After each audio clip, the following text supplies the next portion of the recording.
The year is 1850. Imagine a place where the wind doesn't just blow, it screams.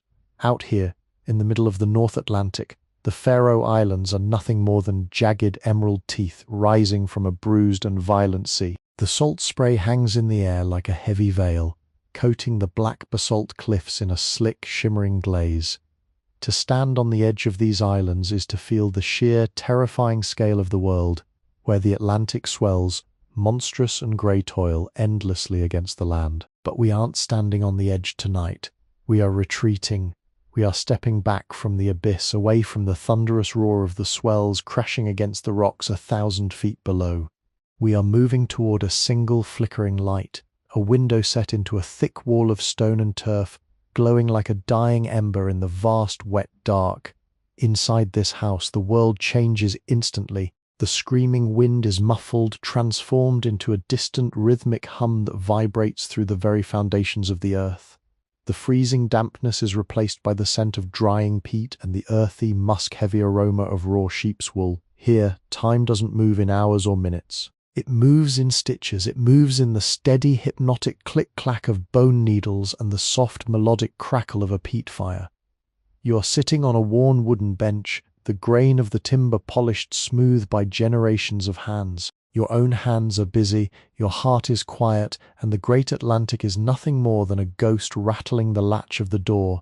This is the art of survival. This is the warmth of the Faroese hearth. The house itself is a living thing, a fortress against the elements. Its walls are double-layered, heavy basalt stones on the outside to break the spirit of the gales, and earth packed tight within to hold the heat. Above us, the roof is a masterpiece of ancient engineering, thick layers of birch bark topped with heavy sod. Even now, in the depths of a North Atlantic autumn, the grass on the roof is long and matted, insulating our little world against the biting chill of the 62nd parallel. To a traveller, this Bardstover might seem dark, but to us, it is the centre of the universe. It is where the wool is processed, where the sagas are whispered, and where the winter is endured. The floor beneath your boots is packed earth, hard as stone. In the centre of the room sits the hearth. There is no chimney. Instead, a small opening in the roof, the lorry allows the blue peat smoke to drift upward, trailing like a ribbon into the dark sky. The smoke lingers near the rafters, seasoning the dried fish and mutton hanging there, giving the room a permanent, savoury haze that feels like the very breath of home. On your lap rests a basket of wool. In these islands, wool is our gold, our Faroese gull. Our sheep outnumber our people, and their fleece is a miracle of adaptation. It is double-layered, a long, coarse outer coat that sheds the relentless rain, and a soft, dense undercoat that traps the heat of the body like a second skin. The wool you hold tonight hasn't been stripped of its soul. It is still rich with lanolin, the natural oil of the sheep. As your fingers work the fibers, the oil sinks into your skin, softening your calluses and making your hands waterproof. This wool smells of the hills, of the mist, and of the wild, salty grass the sheep graze upon. You pick up the needles. They are fashioned from the bone of a pilot whale, smoothed down over decades until they are as white and slick as polished ivory. You cast on the first row, click, loop, pull. The rhythm begins. It is the same rhythm your mother used and her mother before her. It is a heartbeat. The fire is the only light you need. We burn peat, thick, dark bricks of earth cut from the bogs during the brief, frantic summer.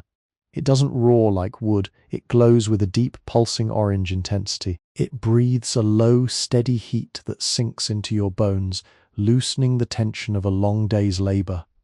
As the flames flicker, shadows dance across the walls. The wooden spinning wheel in the corner looks like a silent giant watching over you. The hand-carved chests containing the family's few linens glow with a dull lustre. Everything here has a purpose. Everything here has been touched by a human hand, shaped by necessity, and kept out of love. You adjust your position on the bench, feeling the weight of the woolen shawl around your shoulders. You look down at your work. The sock is beginning to take shape, a sturdy grey heel that will soon protect a fisherman's foot from the freezing bilge water of a rowing boat. In this moment, the chaos of the ocean is forgotten. There is only the wool, the needles, and the fire. You are safe, you are warm, you are home. The wind outside takes a sudden sharp turn, rising to a whistle that finds its way through the narrowest cracks in the stone walls. It sounds like a chorus of voices from the sea, a reminder of the isolation that defines life here in 1850. Yet inside the circle of the hearth's glow, that sound only serves to deepen the sense of sanctuary. You pull your feet closer to the warmth, the heavy wool of your own stockings pressing against the heat of the stones. The rhythm of your needles remains unbroken. Each click is a small defiance against the storm. The process of making these socks began months ago, long before the first frost touched the high pastures. You remember the day of the sheep shearing, the scurther. The air had been crisp, and the entire village had moved as one up into the steep green ravines. It was a day of sweat and shouting, of dogs barking and the frantic bleating of the flock.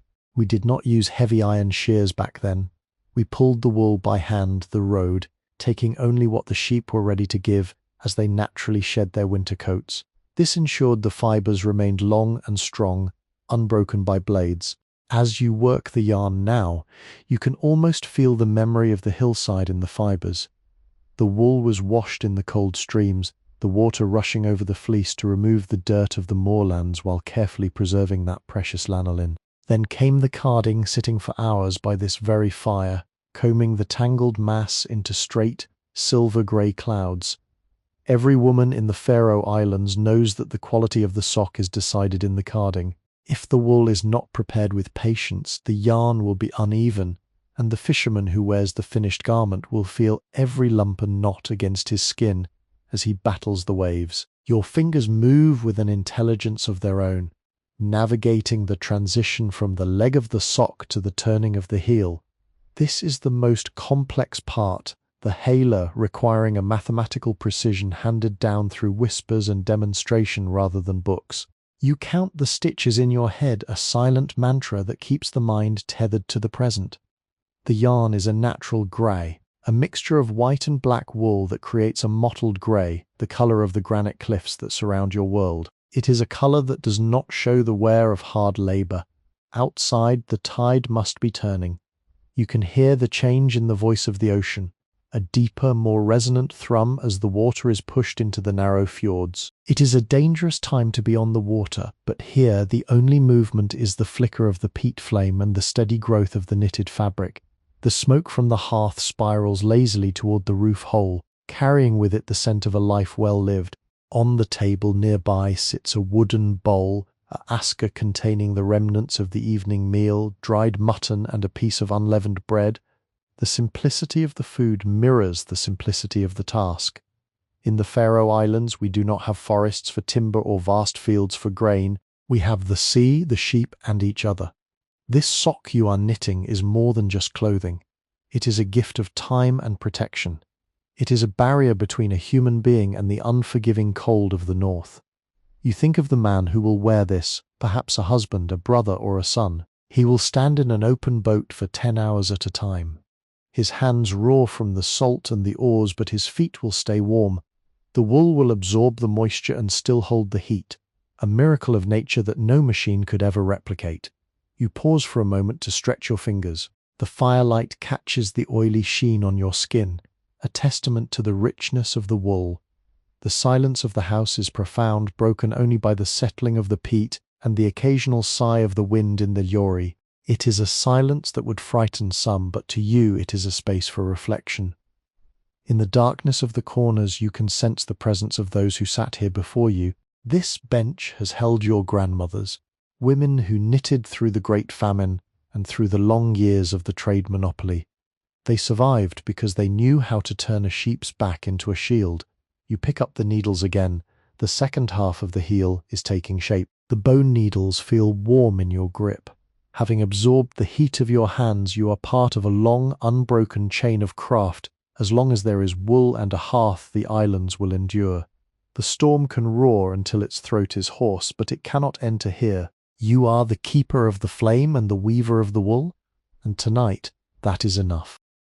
The fire settles further, a heavy peat brick crumbling into a glowing nest of crimson embers. The heat it radiates is a physical weight, pressing against your shins and keeping the creeping damp of the Faroese night at bay. As you move into the gusset of the sock, the narrowing of the stitches requires your full focus, yet your mind wanders through the many steps it took to bring this yarn to your needles. You recall the snail-dur, the drop spindle that you used just weeks ago, before the spinning wheel became common in every household. It was the spindle that sang the song of the wool.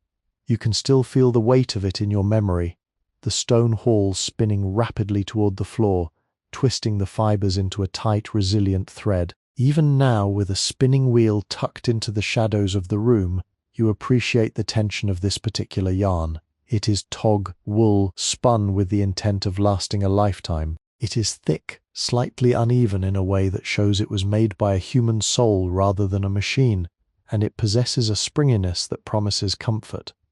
The rhythmic clicking of the whalebone needles seems to synchronize with the dripping of the rain against the thick glass of the small window pane. Each drop is a reminder of the vast, wet world outside, where the grass is currently drinking deep and the cliffs are being washed clean by the North Atlantic's tears. But here, the air is dry and smells of ancient things. The salt-cured wood of the rafters, the faint metallic tang of the hearth iron, and the pervasive, comforting scent of the sheep. You think of the patterns used in these islands, the skippen. While this sock is a simple utilitarian grey, your mind envisions the intricate sterna stars and the crosses that adorn the festive sweaters worn for weddings or church Sundays. Those patterns are a language of their own, telling stories of lineage and village pride. But for a fisherman, beauty lies in durability. A sock with a hole is a danger. A sock that wears thin is a failure. So, you knit with a tight tension, ensuring that the fabric is dense enough to repel the wind. You take a moment to look around the room, your eyes adjusted to the dim amber light. On the wall hangs a grindaknivor, the knife used for the whale harvest, its blade gleaming faintly. Next to it, a wooden rack holds a few precious books, perhaps a Bible or a collection of old sagas.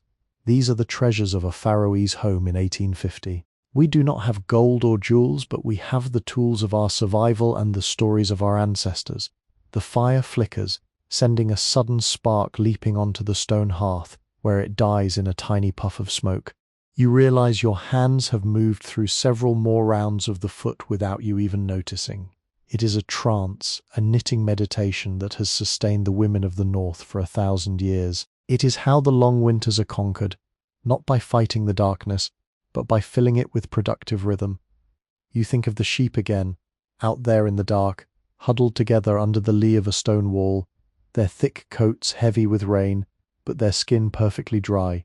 They are the true masters of this climate, and by wearing their wool we share in their mastery. The sock is growing longer now, the toe shaping up as you begin the final decreases. This is the home stretch. You feel a sense of quiet accomplishment. In a world where so much is outside of your control, the weather, the sea, the harvest, this sock is something you have mastered completely. It is a tangible result of your patience and your skill. You can see the finish line, but you do not hurry. To hurry is to risk a dropped stitch, and a dropped stitch is a weakness that the cold will eventually find. You move the needles with deliberate, steady grace, the ivory-colored bone flashing in the firelight like the wings of a seabird. The wind outside gives a particularly loud moan, shaking the heavy wooden door in its frame. But you simply pull your shawl tighter and continue. The click-clack is your answer to the storm. It is the sound of a home that will not be moved, a culture that thrives on the edge of the world, and a woman who knows exactly how to keep the cold at bay. The sock is almost complete, a masterpiece of warmth born from the earth and the sheep and the fire. As the toe of the sock begins to taper toward its final point, the silence of the room deepens, filled only by the soft, rhythmic breathing of the house itself. You lean forward slightly, bringing your work closer to the pulsing glow of the peat embers. The light is dim, yes, but your fingers have no need for the brightness of the sun. They possess a memory of their own, a tactile wisdom earned through miles of yarn passing over skin. You think about the path this wool has traveled to get to this moment on a fireside bench. It began on the steep, dizzying slopes of the Sléttaratindur, where the sheep navigate narrow ledges with a grace that defies the gravity of the cliffs. Those sheep are hardy survivors, their wool infused with the very essence of the salt air and the mountain mist. To knit with it is to weave the landscape itself into a garment. You can feel the slight variations in the thread, the tog and the thiel, the outer and inner hairs that make this yarn nearly indestructible. This is the secret of the Faroese sock. It is built to endure the friction of heavy leather boots and the constant soak of North Atlantic brine.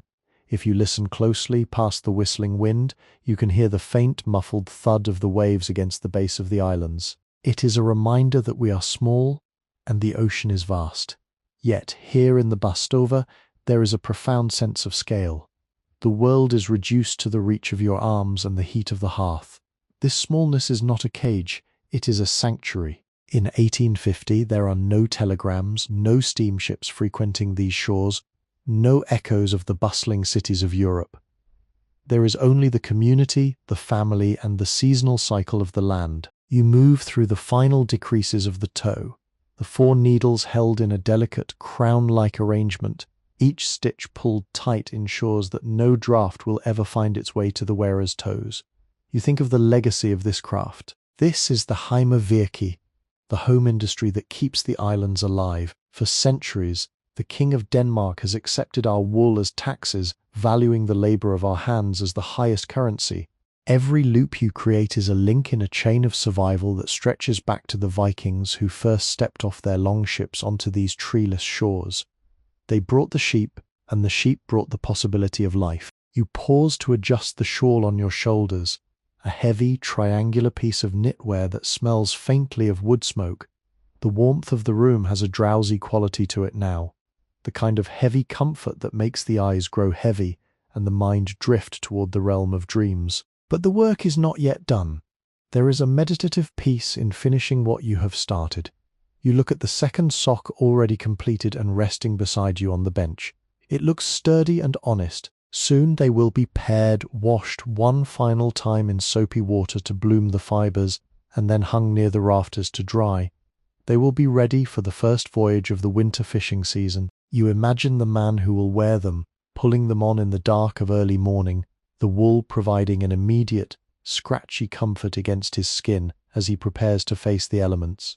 You feel a surge of quiet pride. You are not just a spectator to life, you are a provider. Your labor is what keeps the blood flowing in the cold, what allows the hands to stay steady on the oars.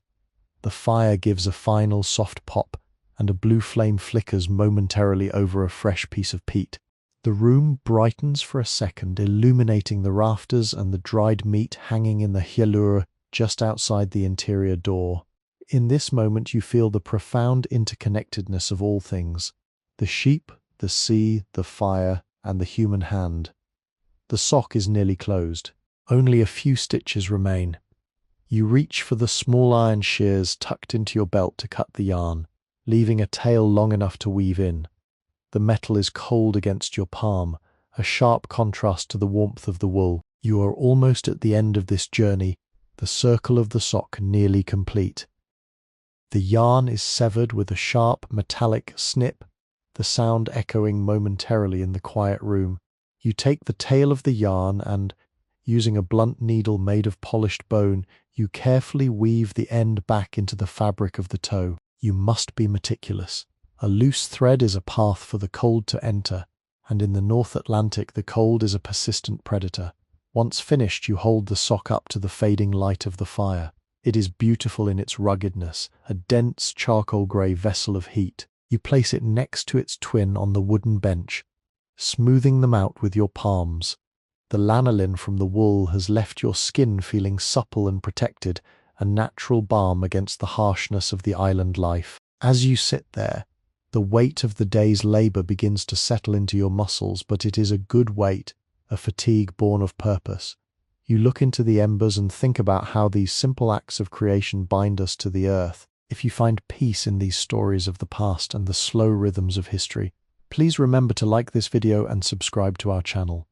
Your support helps us keep the fire burning and the stories flowing, ensuring that these moments of ancient calm are never forgotten. Join our community by hitting the notification bell so you never miss a journey back in time. For now the house is still. The wind continues its long, mournful dialogue with the cliffs, but here the air is motionless. You reach out and stir the embers with a heavy iron poker, coaxing one last flare of orange light to illuminate the room. The shadows of the spinning wheel and the heavy chests stretch and contract like living things. You realize that you're not just knitting socks, you are knitting the fabric of a home, creating a space where the wildness of the world cannot reach. The socks are finished, the fire is low, and the night is deep. You lean back against the wall, the rough-hewn stones softened by a hanging of heavy wool, and you close your eyes for a moment.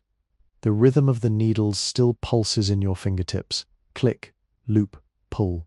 It is the heartbeat of the Faroe Islands, a steady pulse that has survived for 1,000 years and will survive for 1,000 more. Tomorrow there will be more wool to card, more yarn to spin, and more stories to weave into the warmth of the hearth. But for tonight the work is done. The socks are ready. The sea can roar all it likes. You have built a fortress of wool and fire, and you are safe within its walls. The darkness outside is vast, but the light within is enough. You feel a deep sense of gratitude for the sheep, for the peat, and for the strength in your own hands. This is the life of the islands in 1850, hard, honest, and filled with a quiet, enduring beauty that the modern world can scarcely imagine. You breathe in the scent of the hearth one last time before the fire fades to grey ash, a scent that means safety, family, and the triumph of the human spirit over the cold. The transition from the intense focus of knitting to the stillness of the room brings a new awareness of the night's depth. You realize that while your hands have been busy, the rest of the household has long since succumbed to sleep. In the alcoves, the built-in wooden sleeping berths that line the walls, you can hear the rhythmic, heavy breathing of your family. They are tucked away behind sliding wooden panels, nestled into feathers and heavy wool, safe from the drafts that occasionally snake through the house. This communal sleeping arrangement is another layer of our insulation. The very breath of the family helps to keep the air inside the stone walls just a few degrees warmer than the biting world outside. You run your hand over the finished socks one last time. They feel heavy and substantial, a stark contrast to the ethereal mist that will greet you tomorrow morning. There is a specific kind of satisfaction that comes from manual labor in a place like the Faroe Islands. Here, nothing is given for free. Every scrap of food, every thread of clothing, and every spark of heat is earned through a direct negotiation with nature. You think of the men who will soon be waking, perhaps while the stars are still visible through the smoke hole. They will dress in the dark, their movements practiced and quiet, reaching for these very socks to anchor their spirits before they head down to the landing where the Fisherman, their 4-man rowing boat, awaits. To live here in 1850 is to be part of a grand, slow dance between the land and the water. We are people of the hamar and the gur, the shown terraces and the narrow sea clefts. Our language is filled with words for the different types of wind and the subtle changes in the colour of the sea, because knowing the difference between a longen and a stormer is the difference between life and death. As you sit by the dying fire, you feel the profound weight of this heritage. You are the custodian of the comfort that allows the men to brave the tides. Without the women on the benches, the boats would sit empty. The cold would be too great a foe. Your mind drifts to the coming spring, when the puffins will return to the cliffs in their thousands, a cacophony of life that breaks the winter silence. But for now, the silence is our companion. It is a thick, velvety silence that encourages the soul to expand. You think of the stories told by the elders about the Huldu folk, the hidden people who live within the grey boulders and the misty hills. In the flicker of the peat fire, it is easy to believe in them. You imagine them also sitting by their own hidden hearths, perhaps knitting with wool spun from the mountain fog. This sense of enchantment is woven into our daily lives, a way to make sense of the overwhelming majesty and occasional cruelty of the landscape. You finally stand up from the bench, your joints slightly stiff from the long hours of sitting.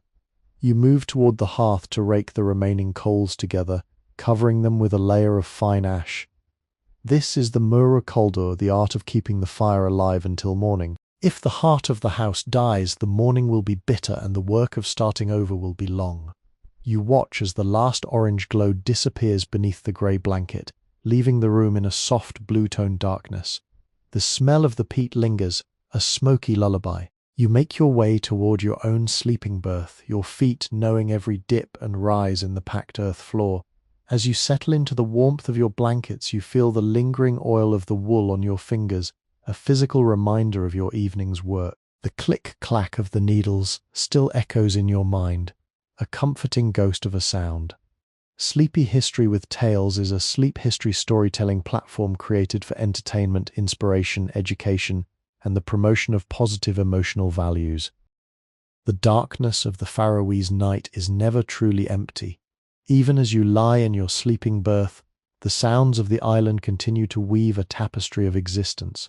You hear the creak of the roof timbers, ancient wood that perhaps came from a shipwreck generations ago, for no trees grow on these windswept hills. Each groan of the house is a testament to its strength, a skeletal song of endurance against the North Atlantic gales. You think of the journey those timbers took from some distant, forested land, tossed by the currents, and finally gifted by the sea to a people who cherish every splinter. In the Faroe Islands of 1850, nothing is wasted. Every object has a biography, every tool a lineage. You find yourself thinking about the light of the next day. When the sun finally struggles over the jagged peaks of the eastern fjords, it will find a landscape transformed by the frost.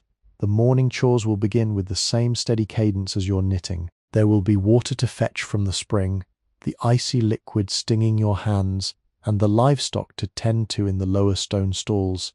The sheep that provided the wool for tonight's socks are out there now, huddled in the burr, their breath rising in small clouds of steam. They are the silent partners of our survival. Without them, there would be no warmth, no trade, and no life on these islands. You remember the old saying, Ulla Faroe gull, wool is the gold of the Faroes. It is a truth felt in every fibre of your being. As sleep finally begins to pull at your consciousness, your mind drifts back to the bench by the fire. You imagine the generations of women who will sit there after you, their fingers moving in the same intricate dance, their hearts beating in time with the same crashing waves. The craft is a bridge across time. It links the Viking settlers to the children yet unborn. In this small stone house tucked between the mountains and the abyss, you are a guardian of that bridge. The socks you finish tonight are not just garments, they are prayers for safety, woven in wool and silence. You feel the heavy quilt rise and fall with your chest, the air in the room cooling as the hearth fire slumbers beneath its ash, but the cold cannot reach you here. You are wrapped in the labour of your own hands, protected by the wisdom of your ancestors, and cradled by the very earth that forms your walls. The world outside may be vast and terrifying, a kingdom of salt and storm, but inside the turf-roofed house there is peace. The rhythm of the needles has done its work, staving off the darkness of the mind as effectively as the wool staves off the chill of the sea. You drift into a dream where the entire island is a giant fleece, soft and silver grey, floating safely upon the obsidian waters of the Atlantic. In the dream, the click-clack of the bone needles becomes the sound of the stars clicking into place, a celestial clockwork that ensures the sun will rise, the sheep will graze, and the fire will be rekindled. You are home, and for now, that is the only reality that matters. The morning light begins to bleed through the lorry, the small opening in the roof casting a pale, dusty beam onto the cold hearthstones. It is the colour of a seagull's wing, a soft grey that announces another day on the 62nd parallel. You wake before the others, the habit of the hearth ingrained in your muscles. The air in the buttstova is brisk now, the warmth of the previous evening having drifted upward into the thatch. You slide out of your berth, your feet finding the familiar worn patches of the earthen floor. Your first task is the resurrection of the fire. You kneel before the hearth and gently blow on the ash-covered embers you banked so carefully the night before.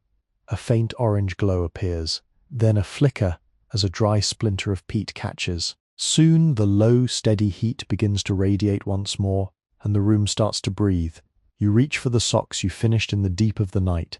In the daylight, they look even more substantial, the grey wool a perfect match for the morning mist clinging to the window. You take a wooden needle and carefully check every inch of the fabric, ensuring the transition from the leg to the heel is seamless. There is a quiet holiness in this morning ritual, the transition from the world of dreams back to the world of wool and salt. You think of the sea, which you can now see through the salt-crusted glass.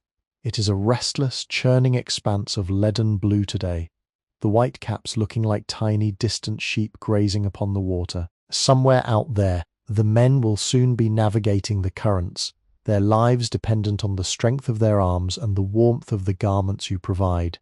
You set a small iron pot of water over the growing flame, preparing for the morning meal. The smell of the peat smoke rises, mingling with the scent of the sea air that leaks in through the door. This is the constant duality of Faroese life, the safety of the hearth versus the peril of the open water. You pick up a new bundle of wool, the fibers still raw and smelling of the damp hills. Before the rest of the house stirs, you take a moment to simply sit with the wool in your lap. It is soft and heavy, a tactile link to the landscape that defines you. You begin to tease the fibers apart, preparing them for the carding combs. The cycle never truly ends. As one garment is finished, the materials for the next are already calling to your hands. You realize that your life is measured not in years, but in the distance of yarn spun and the number of rows knitted. It is a slow, beautiful measurement. The island of Stramoy, where your village clings to the edge of the fjord, feels like the center of the world in this morning light. Beyond the horizon there are cities and wars and great changes, but here the ancient laws of the north remain. We survive because we are patient. We survive because we know how to wait for the storm to pass and how to turn a sheep's coat into a human's shield. The first sounds of the village begin to drift in, the distant call of a neighbor to their dog, the clatter of a bucket. The day has officially begun. You place the finished socks into a clean wooden chest, a job well done, and prepare to face the cold with the quiet confidence of one who has mastered the art of the hearth. Sleepy History with Tales combines the power of AI to reimagine fictional historical tales, bringing peace, relaxation, and positive emotional values to our listeners. The village of Kirkjubur is beginning to stir under the heavy, low-hanging clouds of the North Atlantic morning. As you step outside for a brief moment to breathe in the bracing air, the sheer majesty of the Faroe Islands hits you once again. The grass on your roof is silver with frost, swaying slightly in a wind that has traveled thousands of miles across open water just to touch your face. Looking out toward the island of Hester, the sea appears like a sheet of hammered pewter, beautiful and indifferent. You return to the warmth of the house, the heavy wooden door thudding shut behind you, sealing out the damp. The fire is now a steady companion, its orange light reflecting off the rows of dried mutton or skurpikjöt hanging from the rafters. This fermented meat, cured only by the salty wind, is the taste of the island, strong, vital, and enduring. You take your place back on the bench, the smooth wood welcoming you like an old friend. This morning you are not knitting but carding wool for the next project. The metal teeth of the carding combs rash as they pass through the fibers, straightening the long outer hairs and the soft underfur into a single, cohesive cloud. It is a dusty work, the fine particles of wool floating in the beams of light from the lorry, but it is necessary. Every step of this process is a meditation on patience. In a world of instant things, the Faroese woman knows the value of a slow burn. If you find yourself drifting into this world of salt and wool, please consider supporting our journey. Like this video and subscribe to help us bring more of these forgotten moments to life. Your engagement allows us to continue weaving these historical tales for your relaxation and reflection. With the wool carded into soft rolls called lilla, you look toward the spinning wheel. Its large wooden circle is a sun in the corner of the room, waiting to turn the fluff into strength. You think about the yarn you will spin today, perhaps a finer thread for a troigja, a sweater with the intricate wool pattern that reflects the rugged geometry of the cliffs. Each twist of the spindle, each click of the needle, is a way of writing your own history into the clothes your family wears. The house is now full of the quiet sounds of awakening. Your children emerge from their berths, their faces flushed with sleep, reaching instinctively for the wool garments you made for them. There is a deep, quiet power in knowing that your hands have provided the first layer of defense for those you love.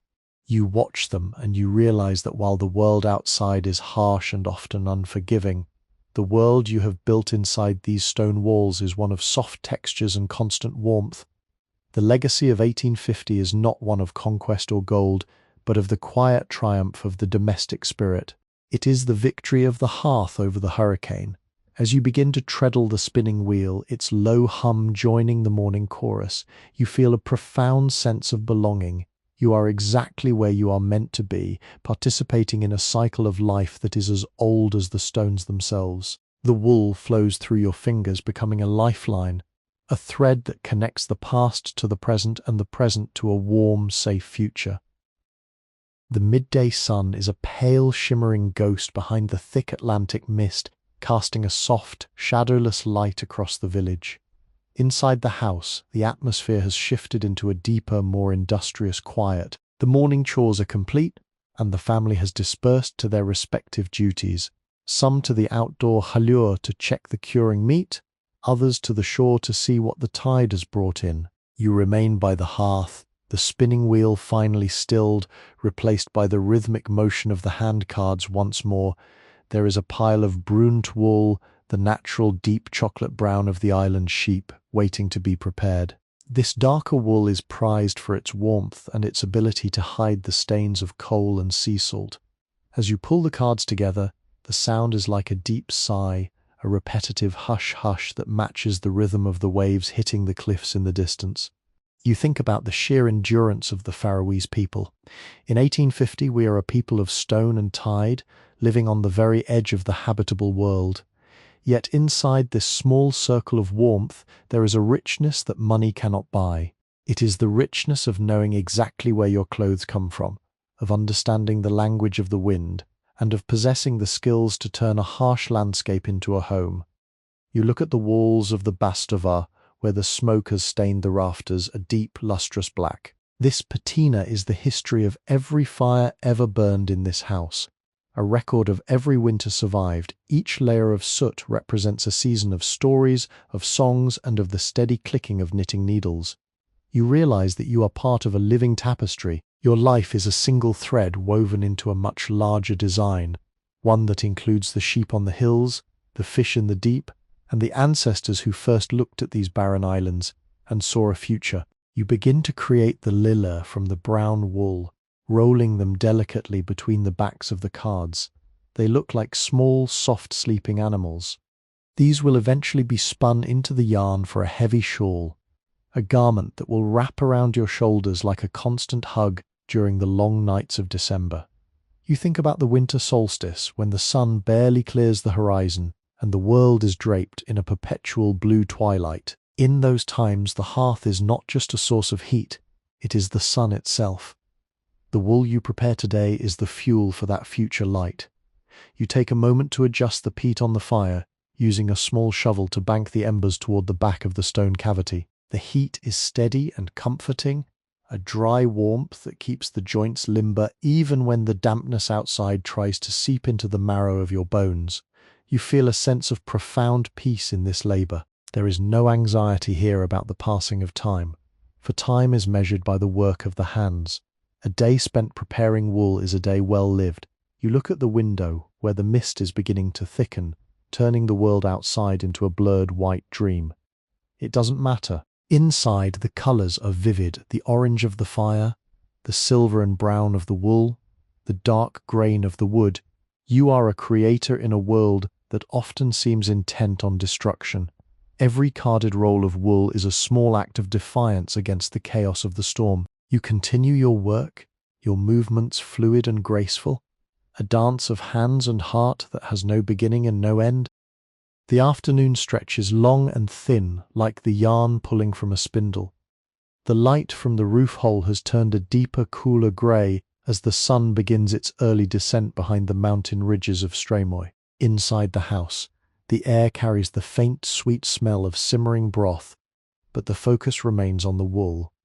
You have moved back to the wooden bench, having traded the carding combs for a pair of long, polished wooden needles. It is time to begin a new project, something smaller but no less vital, a pair of votir, the traditional Faroese mittens. Unlike the socks you finished last night, these mittens are being knitted with 2 thumbs. It is a peculiar design to the outsider, but to us it is pure logic. When a fisherman's mitten becomes soaked and worn on one side from pulling heavy salt-crusted lines, he can simply flip it around and use the other side. It is a way to double the life of the wool, a testament to the frugality and wisdom of our people. You cast on the stitches, the wool sliding over the needles with a soft, dry whisper. The click is different now, more rapid. As the circumference of the mitten is small, you think of the sea again, always the sea. It is the provider and the taker. You remember the stories of the Copaconon, the seal woman of Micladalore, who was forced to live among humans but always longed for the cold, dark depths. Sometimes when the wind howls in a certain frequency, it sounds like her crying for her skin. These stories aren't just entertainment. They are the way we understand the wildness that surrounds us. They remind us that we are guests on these islands, allowed to stay only because we respect the boundaries of nature. Your needles move through the ribbed cuff, creating a stretchy, snug fit that will keep the freezing spray from traveling up a man's sleeve. The wool is a natural undyed white, the color of the summer clouds. It stands out sharply against the dark indigo of your skirt. You feel the weight of the silence in the room, a heavy, comfortable blanket. It is the kind of silence that allows you to hear the thoughts you're too busy to notice during the frantic days of summer. You think about the interconnectedness of the village, how the wool from one man's sheep might end up on the back of another man's son, traded for a basket of dried fish or a day's labor in the peat bogs. We are a single organism, held together by these threads of wool and the shared heat of our hearths. The fire pops, a small explosion of blue and yellow, and you realize you have already finished the cuff. The rhythm has taken you over again. It is a form of prayer, this knitting. Each stitch is a wish for safety, each row a step toward security. You look at your hands coated in the pale sheen of lanolin, and you see the hands of your mother, you see the future hands of your daughters. The tools change, perhaps bone gives way to iron or wood to steel, but the wool remains. The sheep remain, and the need for warmth remains. As the shadows grow long enough to touch the hearth, you feel a deep, abiding satisfaction. The world outside may be turning to ice and shadow, but here the wool is blooming under your touch, and the fire is holding the line. You are a weaver of the north, and as long as you have your needles and a seat by the fire, the winter has no power over you. The afternoon light fades completely, replaced by the deep, bruised purple of a North Atlantic twilight. Inside the stone walls, the darkness creeps in from the corners, retreating only where the hearth's glow exerts its power. You lean closer to the fire, the heat warming the tip of your nose as you navigate the tricky shaping of the first mitten's thumb. This is a task of counting and sensing. You feel the increases in the fabric with your thumb more than you see them. The wool is thick and honest, its slight irregularities a map of the sheep's life on the hills, a tougher patch from a dry summer, a softer stretch from a spring of rich grass. You think of the sheer scale of the labor that goes into a single pair of these mittens, from the mountain to the stream, from the cards to the wheel, and finally to these needles. Hundreds of hours of human life are concentrated into these few inches of fabric. It makes the garment sacred. In 1850, we do not throw things away. We mend, we repurpose, and when a mitten finally shreds beyond repair, we unravel the good wool to use as insulation or stuffing. Nothing of value is ever truly lost, it only changes form. The wind outside has picked up again, hitting the side of the house with a solid, percussive thud that makes the dried fish in the rafters sway. It is a scudder, a thick, wet mist and wind that brings the cold right through the thickest coat. You pull your feet up onto the rung of the bench, tucking them away from the floor's draft. You are grateful for the thick sod roof above you. You can almost hear the roots of the grass holding tight to the birch bark, a living skin protecting the wooden bones of the home. Your mind drifts to the songs we sing during the Grindadrap or the long winter evenings, the Kveð. These epic ballads can last for hours, hundreds of verses memorized and passed down. Sometimes as you knit, you hum the melodies to yourself, the rhythm of the song matching the rhythm of the needles. The stories of heroes like Sigurd the Dragon Slayer feel very real in this light. To us, the world is still filled with giants and hidden people, and the line between the physical and the spiritual is as thin as a single strand of wool. You realize that your work is a form of storytelling too. This mitten you're making will tell a story of care and protection every time it is pulled on. It will witness the pulling of nets, the ice forming on the oars, and the joy of a safe return to the fjord. You are knitting the future memories of your family. The fire settles with a contented sigh, the peat turning to a fine white ash that looks like fallen snow. You reach for another brick of peat from the pile beside the hearth, the earth dry and crumbly in your hand. As you place it on the coals, a shower of sparks dances upward, disappearing into the dark maw of the chimney hole. For a second the room is bright and you see the reflection of your own eyes in the dark window, steady, patient, and full of the quiet strength of the islands. You are the heartbeat of this house, the one who ensures that when the world turns cold and dark, there is always a place of light and softness to return to. The first mitten is nearly halfway done, and the peace of the task has settled deep into your soul, a quiet joy that the storm outside can never touch. The firelight catches the rhythmic movement of your wrists, casting long, spindly shadows of the needles against the basalt stones. You have reached the point where the hand of the mitten begins to narrow, and the second thumb, the mirror of the first, must be birthed from the stitches. It is a strange, double-hearted thing you are creating, a vessel of wool that defies the standard symmetry of the human body to serve the higher purpose of survival. Your fingers move with a grace that is almost subconscious. You think of how the Faroese landscape itself is a teacher of this economy of movement. The cliffs are steep, the paths are narrow, and one does not waste energy on frivolous gestures. Everything is calculated, just like the stitches in this mitten. The wool you are using now is togv, a 2-ply yarn that has been twisted with enough force to resist the fraying salt of the sea but left with enough loft to trap the warm air against the skin. If you value these journeys into the quiet, forgotten corners of our shared human history, please take a moment to like this video and subscribe to our channel. Your support allows us to continue preserving these stories of craftsmanship and endurance, ensuring that the warmth of the ancient hearth reaches the modern world. As the mitten grows, you feel the weight of the evening deepening. The Lahori above is now a square of absolute black, a window into the cold infinity of the North Atlantic sky.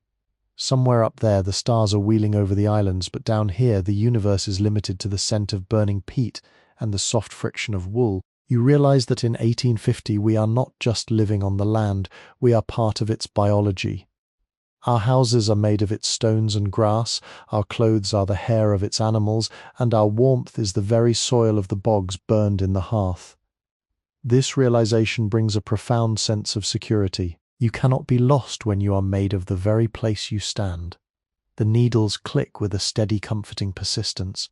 You think of the deep winter nights to come, when the kvold setter, the evening wake, will bring the neighbors together. The room will be filled with people, all of them carding, spinning, or knitting, their voices raised in the ancient kvethi ballads. In those moments, the collective warmth of the community is stronger than any storm. But there is also a special beauty in this solitary knitting, this quiet dialogue between your hands and the wool. It is a time for the hygge, the inner cozying of the spirit. You look at the mitten, now nearly complete. It is a rugged, honest object. It does not pretend to be more than it is. But what it is perfectly. It is protection, it is home. You feel a wave of gratitude for the simple tools in your hands, the bone and the fibre. They are the true anchors of your life. As the fire begins to lose its initial flare and settles into a steady, pulsing glow, you prepare to finish the tip of the mitten. The world outside may be a wilderness of water and wind, but here, within the circle of the firelight, everything is in its right place. You are the keeper of the craft, the weaver of the shield, and the night is your witness.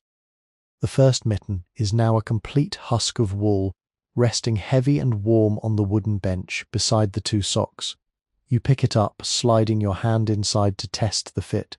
The wool is scratchy, but in a way that feels like a vital spark against the skin, stimulating the blood to keep the fingers from going numb in the freezing gales. The double thumb design makes the mitten look like a strange flat fish, but as soon as you clench your fist, you feel the structural integrity of the knit. It is thick enough to stop a knife's edge and dense enough to turn away the sleet. You turn your attention to the second mitten, casting on the initial stitches with the practiced ease of a musician striking a familiar chord. This is the mirror work. The hands must match, the tension must remain identical, or the fisherman will feel the imbalance in the pull of his oars. You think of the sea as a mirror as well, reflecting the mood of the sky, sometimes bright and glass-like, other times dark and shattered. In 1850, we do not look at the sea as a romantic escape.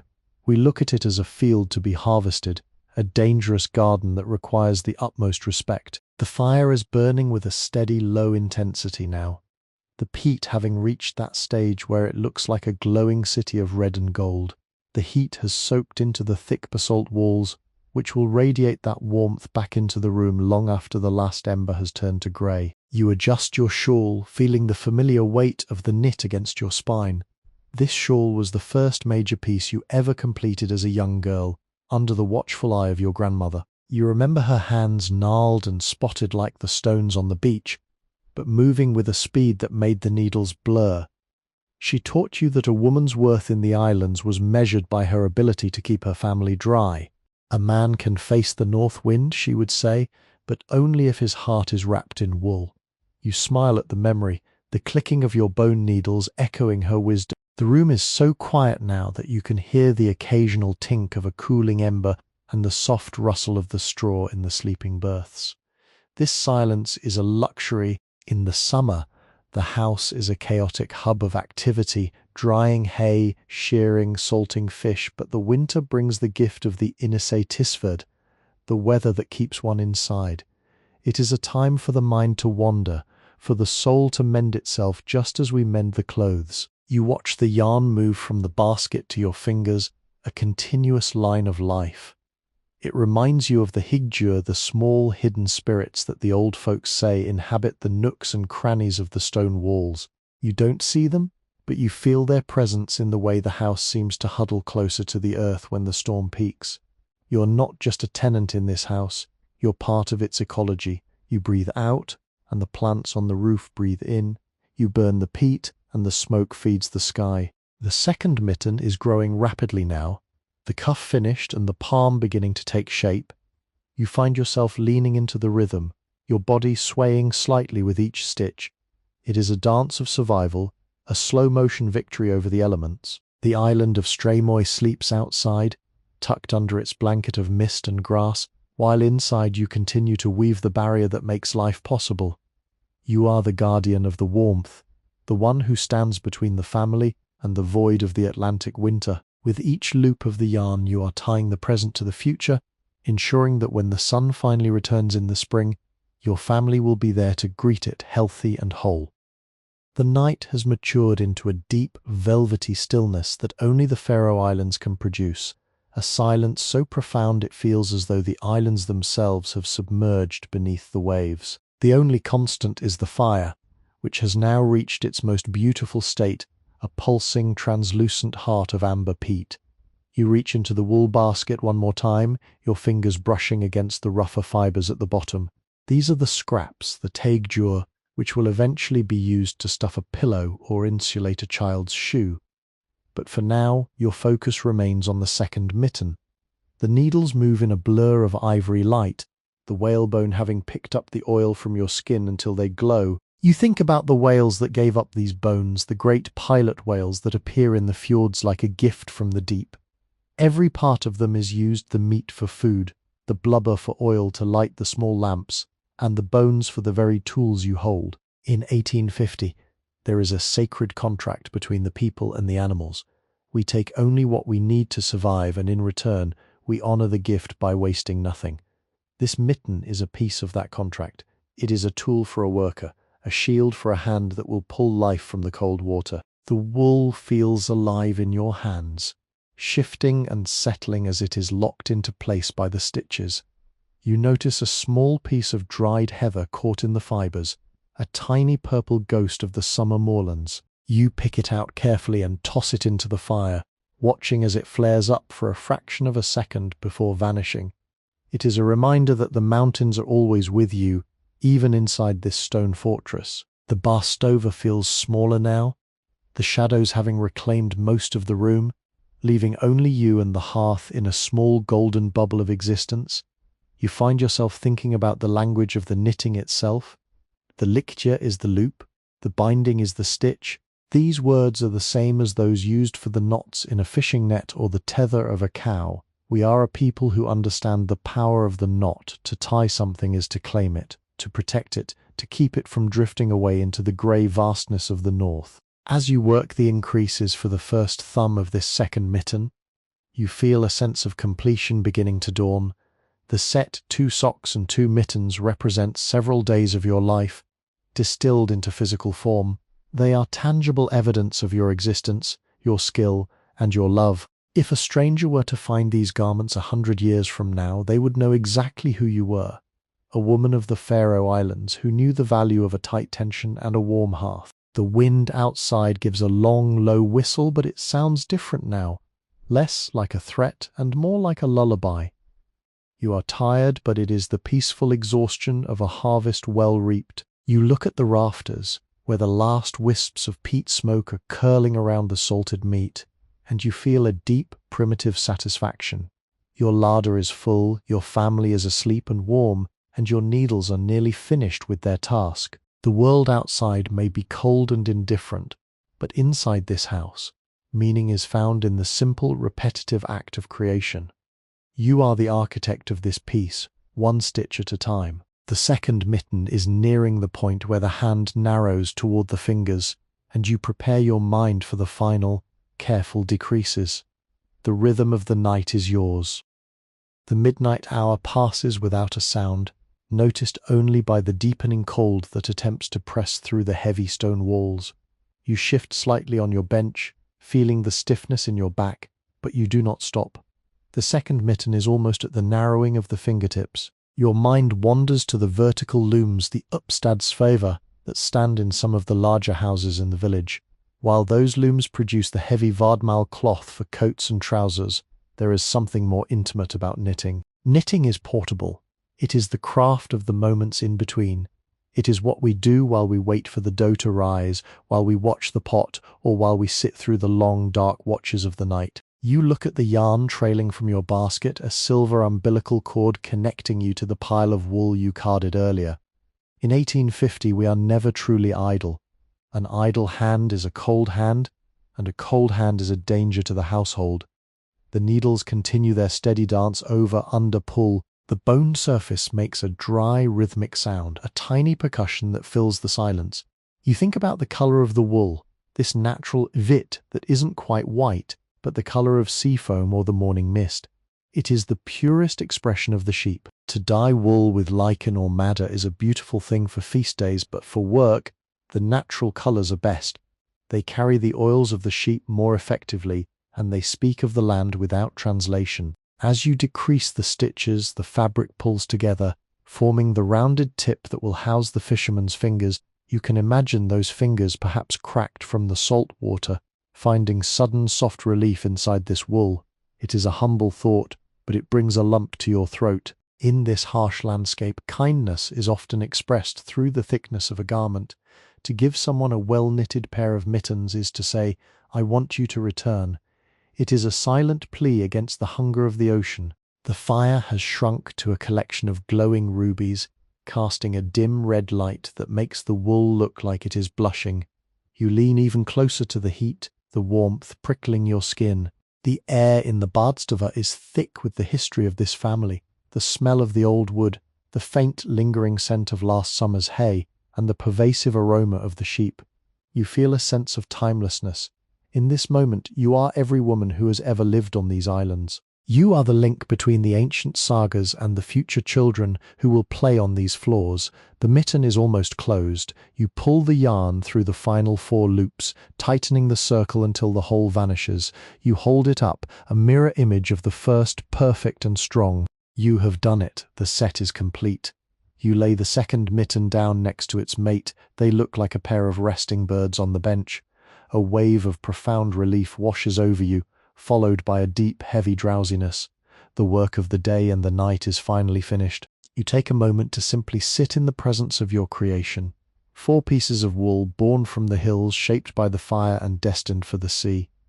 They are small things in the grand scale of the North Atlantic, but here, in this house, they are everything. You reach out and touch the stone of the hearth, feeling the residual life of the fire. The storm outside may continue its ancient argument with the cliffs, but for now the debate is settled. You have provided, you have endured, and in the morning the cycle will begin again. But tonight, there is only the peace of the finished task and the soft, welcoming dark of the sleeping berth. The final stitch is secured, and the silence of the room seems to settle with a newfound weight. You pick up the two pairs of garments, the socks and the mittens, and hold them in your lap. They are heavy, the weight of the lanolin and the dense knit, making them feel like more than just clothing. They feel like equipment, tools forged in the firelight. You press your face into the wool, breathing in the scent. It is the scent of the Faroe Islands, a mixture of wet earth, salty air, and the deep, fatty musk of the sheep. In 1850, we do not need many things, but the things we have must be perfect. These are perfect. You place them carefully back on the wooden bench, aligning them so they can catch the very last of the radiating heat. Tomorrow, they will be given away, moved from the world of the hearth to the world of the boat, but tonight, they belong to you. You look around the Bardstover one last time before retreating to your berth. The shadows have swallowed the spinning wheel, leaving only the ghost of its circular outline. The handcards are tucked away, their metal teeth resting until the next bundle of wool is ready. The fire is now nothing more than a memory beneath a layer of white ash, yet the room still holds the soul of the heat. You feel a deep spiritual connection to this space. It is a vessel, much like the boats on the water, carrying your family through the long dark voyage of winter. Every stone in the wall, every blade of grass on the roof, and every stitch in your work is a prayer for continuity. You think about the path of a single fibre of wool, from the rain-washed hills of Stramoy through the cold mountain streams, across the carding combs, onto the spindle, and finally into the intricate geometry of a sock. It is a journey of refinement, a process of turning the wild into the workable. You find a strange comfort in the fact that your life follows the same pattern. You are shaped by the wind and the sea, refined by the labor of your hands, and held together by the traditions of your people. As you finally climb into your sleeping berth, the wooden boards creaking under your weight, you feel a sense of profound alignment with the universe. The North Atlantic may be a place of chaos and power, but here, in the dark, you have created order, you have created warmth. You pull the heavy woolen duvet up to your chin, the fabric instantly catching the heat of your body. Your fingers, still slightly stiff from the night's work, begin to relax. The click-clack of the needles is gone, but the rhythm remains in your pulse. You close your eyes, and in the moment before sleep takes you, you hear the wind outside change its tone. It is no longer a scream, it is a whisper, a soft acknowledgement of the fortress you have built. The world is reduced to the loop of the yarn and the warmth of the hearth, a perfect refuge from the wild sea. You drift into a dreamless sleep, the sleep of the provider, while the finished wool rests on the bench, waiting for the dawn and the salt and the life that lies ahead.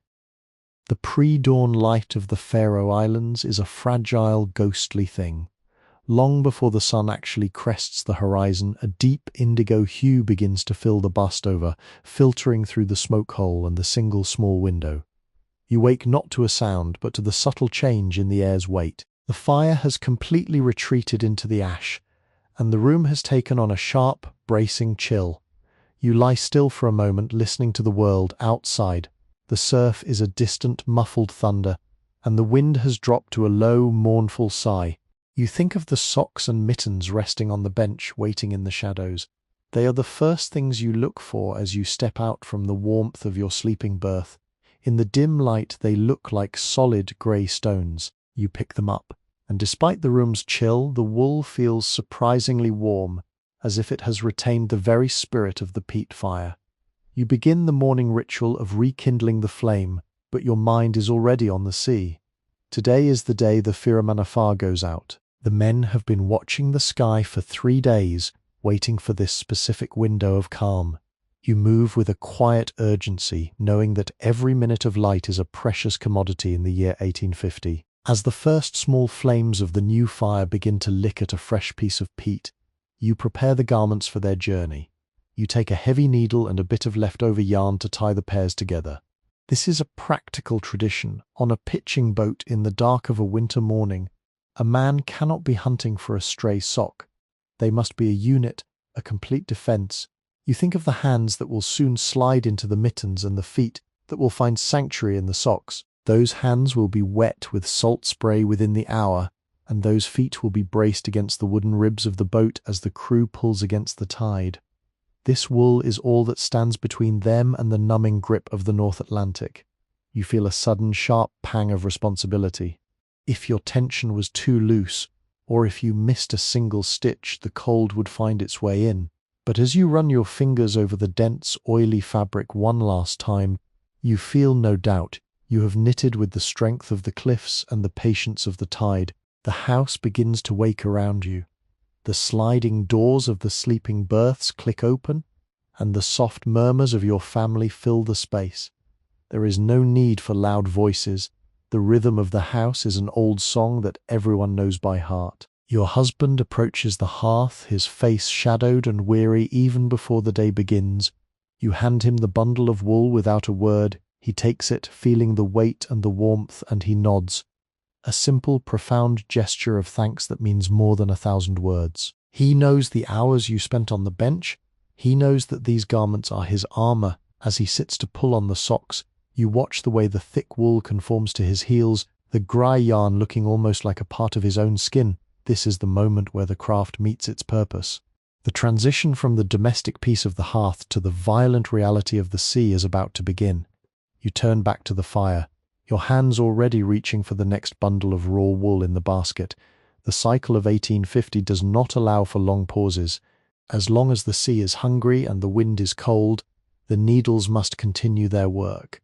You feel the first heat of the morning fire touching your face, a small golden promise that the home will still be here when the boat returns. The wool is ready, the men are ready, and the islands wait indifferent and magnificent for the day to unfold. The heavy thud of the door closing behind the men leaves a hollow silence in the house, a vacuum that is quickly filled by the crackle of the newly fed fire. You stand by the hearth for a moment, the ghost of the wool's weight still lingering in your palms. The bust-over feels larger now, emptier, as if the departure of the men has stripped away a layer of its density. You look at the empty space on the bench where the finished socks and mittens rested just minutes ago. They are out there now, crossing the threshold of the stone threshold into the biting dampness of the fjord. You can imagine the scene at the landing. The smell of tar and old fish, the rhythmic scrape of the boat being pushed over the kelp-covered stones, and the sharp metallic tang of the salt air. In your mind you see your husband pulling on the mittens you finished by the dying embers. The double thumbs will feel strange for a second, then natural as his hands grip the oars. That wool is now the only thing keeping his blood moving as the fisherman cuts through the dark, icy water. This realization brings a quiet gravity to your morning. In the Faroe Islands of 1850, every woman is a silent partner in the hunt, a navigator of the domestic sea. You sit back down on the bench, picking up the handcards once more. The work does not stop because the house is quieter. If anything, the silence demands more industry to keep the shadows at bay. You begin to process the moret, the reddish-brown wool that is as deep and rich as the peat bogs themselves. As the metal teeth of the cards rhythmically hush through the fibers, you find yourself thinking about the resilience of the threads. A single strand of wool is fragile, easily snapped by a careless tug, but when twisted, plied, and knitted into a dense fabric, it becomes a shield that can withstand the North Atlantic. We are like that wool, alone. We are nothing against the scale of these mountains and the depth of these seas, but woven together by family, tradition, and the shared heat of the hearth, we are unbreakable. The sun finally makes its appearance, not as a bright orb, but as a subtle brightening of the mist, turning the smoke hole into a square of luminous opal. You watch the dust motes dancing in the light, each one a tiny world suspended in the stillness. You think of the millions of stitches you will make in your lifetime, miles of yarn passing through your fingers, enough to wrap around the island of Streymoy itself. It is a staggering thought, yet it brings no weariness, only a sense of purpose. You are part of the grand architecture of survival. Every roll of carded wool you produce is a brick in the wall against the winter. You hear the children beginning to stir again, their voices light and carefree, unaware of the silent battles fought with needles and oars to keep them safe. You smile, a small private movement of the lips. The fire is steady, the basket is full, and the rhythm of the cards is a steady heartbeat in the center of the house. You are the spinner of the future, the guardian of the warmth, and as long as the sheep graze on the cliffs, your hands will find their way. The morning is cold, the work is long, but the wool is soft, and the hearth is home. The house settles into its daytime rhythm, a low, industrious hum that echoes the distant vibration of the sea. With the men gone to the fishing grounds, the bust-over becomes a sanctuary of feminine labor, a space where the soft sounds of wool work replace the heavy tread of boots. You pick up the spindle, its wool carved from a dark, heavy stone found on the beach of Tjørnvik. As you set it spinning, it looks like a dancing top, turning the loose brown morit fibers into a strong, resilient thread. The spindle's rotation is so smooth it appears motionless, a silent pillar of energy in the center of the room. You watch the twist travel up the fiber, a physical manifestation of strength being born from softness. In 1850, this is how we measure our days, by the number of spindles filled, by the height of the yarn pile, by the slow progress of the sun's ghost across the earthen floor. You think of the women in the neighboring houses, all engaged in this same ancient choreography. Across the village, hundreds of wheels are turning and thousands of needles are clicking, creating a hidden network of warmth that spans the entire fjord. It is a comforting thought, knowing you are part of a collective effort to outlast the cold.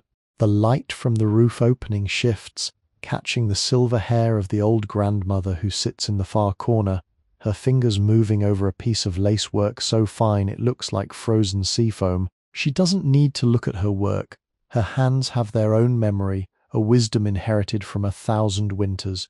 You realize that you are learning that same silence, that same intuitive grace. The wool speaks to you through your fingertips, telling you when it needs more twist or when a burr has hidden itself in the fleece.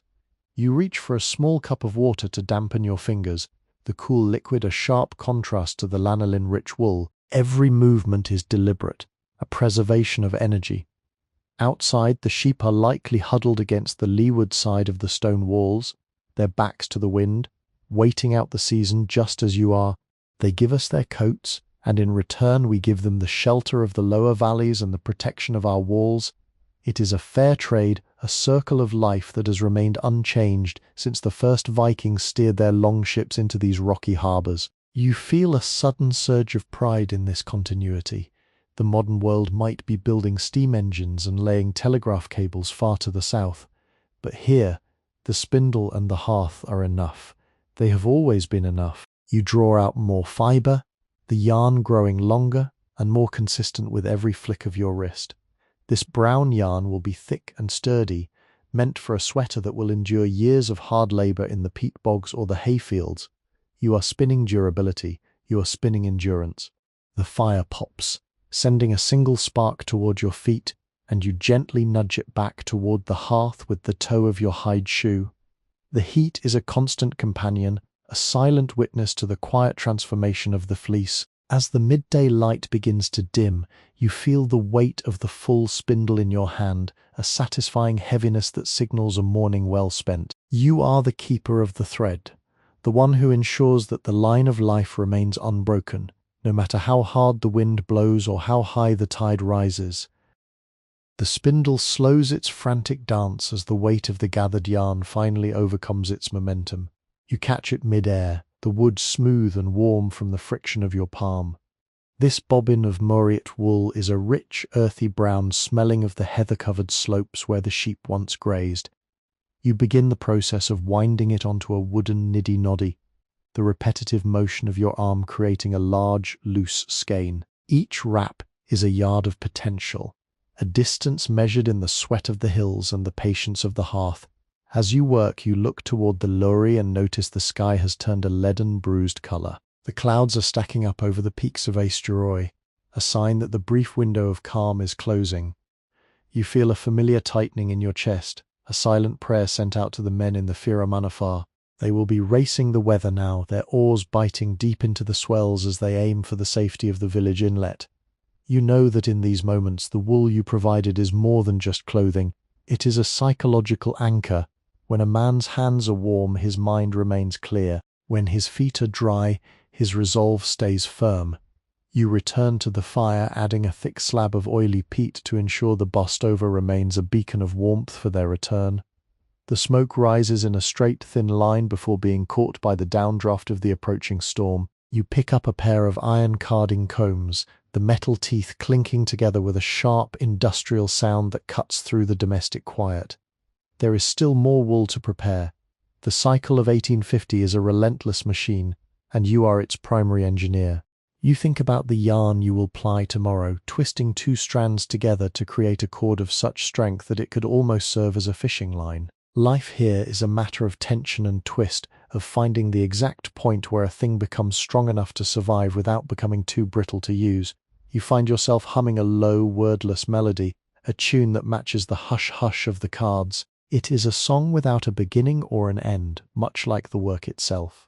The old grandmother in the corner looks up, her milky eyes catching the firelight, and she nods in time with your rhythm. She has seen 1,000 storms and spun 1,000,000 miles of yarn, and her presence is a reminder that this life, though hard, is deeply rooted in a sense of permanence. You are not just making clothes, you are maintaining a culture. You are ensuring that the knowledge of the wool, the ull, is passed down through the marrow of your bones. As the first heavy drops of rain begin to patter against the sod roof, sounding like 1,000 tiny hooves, you feel a sense of profound readiness. The house is tight, the larder is stocked, and your hands are busy. Let the wind howl and the sea rise inside this circle of stone and wool. The light remains. You continue to card the wool, your movements steady and sure, a silent defiance against the gathering dark. You are the heart of the Faroe Islands, and your fire will not go out. The rain intensifies, a relentless drumming that turns the sod roof into a heavy, saturated sponge, sealing the house even tighter against the world. Inside, the air is thick with the scent of damp wool and the earthy perfume of the peat fire. You have moved on from the carding to the assembly of a troigja, a traditional Faroese sweater that has been sitting in your work basket, half finished. This garment is a complex map of patterns, diamonds, zigzags, and stylized flowers, all knitted in contrasting shades of natural cream and dark brown. Each pattern has a name, a history, and a village it calls home. To knit these motifs is to speak a silent language that everyone in the islands understands. You pick up the circular needles, the wool flowing through your fingers with a life of its own. Your eyes are fixed on the fire, yet your fingers navigate the complex color changes with unerring precision. You think of the sea again, wondering if the boat has cleared the Hestfjordur before the tide turned. Every stitch you pull tight feels like a tug on a rope, a spiritual connection to the men battling the swell. The wool in this sweater is togv, the strongest part of the fleece, meant to repel the rain just as the grass on the roof repels the mist. You remember your mother telling you that a well-knitted sweater is like a second skin, one that breathes with the man and keeps his soul from escaping through the cold. The rhythm of your breathing syncs with the clicking of the needles.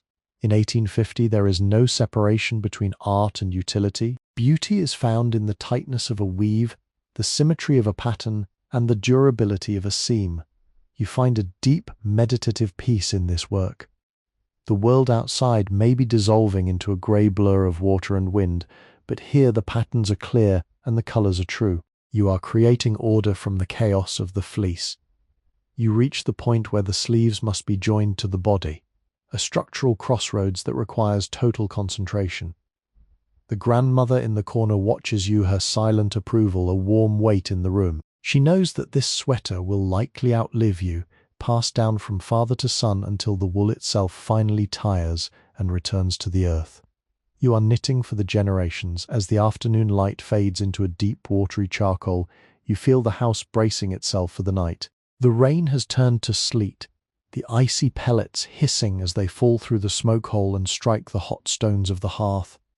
You don't flinch, you simply shift your position, pull the wool a little closer, and continue the dance. You are the weaver of the north, the keeper of the patterns and the silent strength of the hearth. The sweater grows in your lap, a warm, heavy shield of wool that will soon face the very storm that now rages outside your door. You are ready. The transition from sleep back to a heavy, driving rain creates a rhythmic thumping against the thick stone walls, a sound that underscores the isolation of the Faroe Islands in the dead of winter. Inside, the fire has become a low, steady pulse, providing just enough light to see the complex interlocking of the skipstrókja pattern. You are now working on the yoke, the most demanding part of the sweater, where the shoulders must be tapered with mathematical precision while maintaining the integrity of the traditional motifs. Your fingers move with a dexterity born of decades of repetition, shifting between the dark and light strands of yarn without a single snag. You think of the sheep on the high ridges of Kulsoy, how their wool is naturally engineered to shed this very water, and how you are merely rearranging that protection into a form that fits a human frame. In 1850, there is no room for waste either of material or of time. You use every scrap, every breath, every moment of flickering light. The air in the bastova is warm and slightly humid, filled with the comforting smell of drying wool and the faint, salty tang of the air coming through the door's cracks. You listen for the sound of the gate, the telltale rattle of the iron latch that would signify the men's return. Until that sound comes, your only duty is to the needles. You reflect on the sheer endurance of the women who came before you, those who sat by these same hearths while storms far worse than this one battered the coast. They left their mark not in monuments of stone, but in the strength of the families they clothed and the stories they whispered into the yarn. You are the current guardian of that flame. As you finish a row of the Stjörna pattern, the 8-pointed star that guides the way, you feel a deep sense of calm. The sweater is becoming a heavy, protective weight in your lap, a physical barrier against the elements. You reach for a small piece of dried mutton, chewing it slowly as you work, the concentrated flavor of the islands giving you a small burst of energy. The night is long, and the wool is plenty. You are not afraid of the dark or the cold, for you have the tools to transform them both into something useful and beautiful. The clicking of the needles is the only clock you need, measuring out a life lived in harmony with the tides and the seasons. You continue to knit, a silent architect of warmth, as the storm continues its futile assault on the walls of your home. You are the heart of the house, and your work is the thread that holds it all together. The heavy latch of the outer door suddenly rattles, a sharp, metallic sound that cuts through the monotonous drumming of the rain. A wave of cold, salt-laden air rushes into the kitchen beyond, pushing against the warm air of the bastova and making the hearth fire flicker violently. You freeze your needles poised mid-stitch, your ears straining against the darkness. Then comes the sound of heavy, waterlogged wool hitting the floorboards, followed by the deep, exhausted grunts of the men. They are back. You set the half-finished sweater carefully into the basket and rise immediately, your joints popping slightly from the hours of sitting. As you move into the entry space, you see them, 3 shadows smeared with grease, salt, and the blood of the sea. Their faces are pale and lined with fatigue, their skin shiny from the freezing spray. But as your husband steps into the glow of the peat fire, your eyes drop straight to his hands and feet.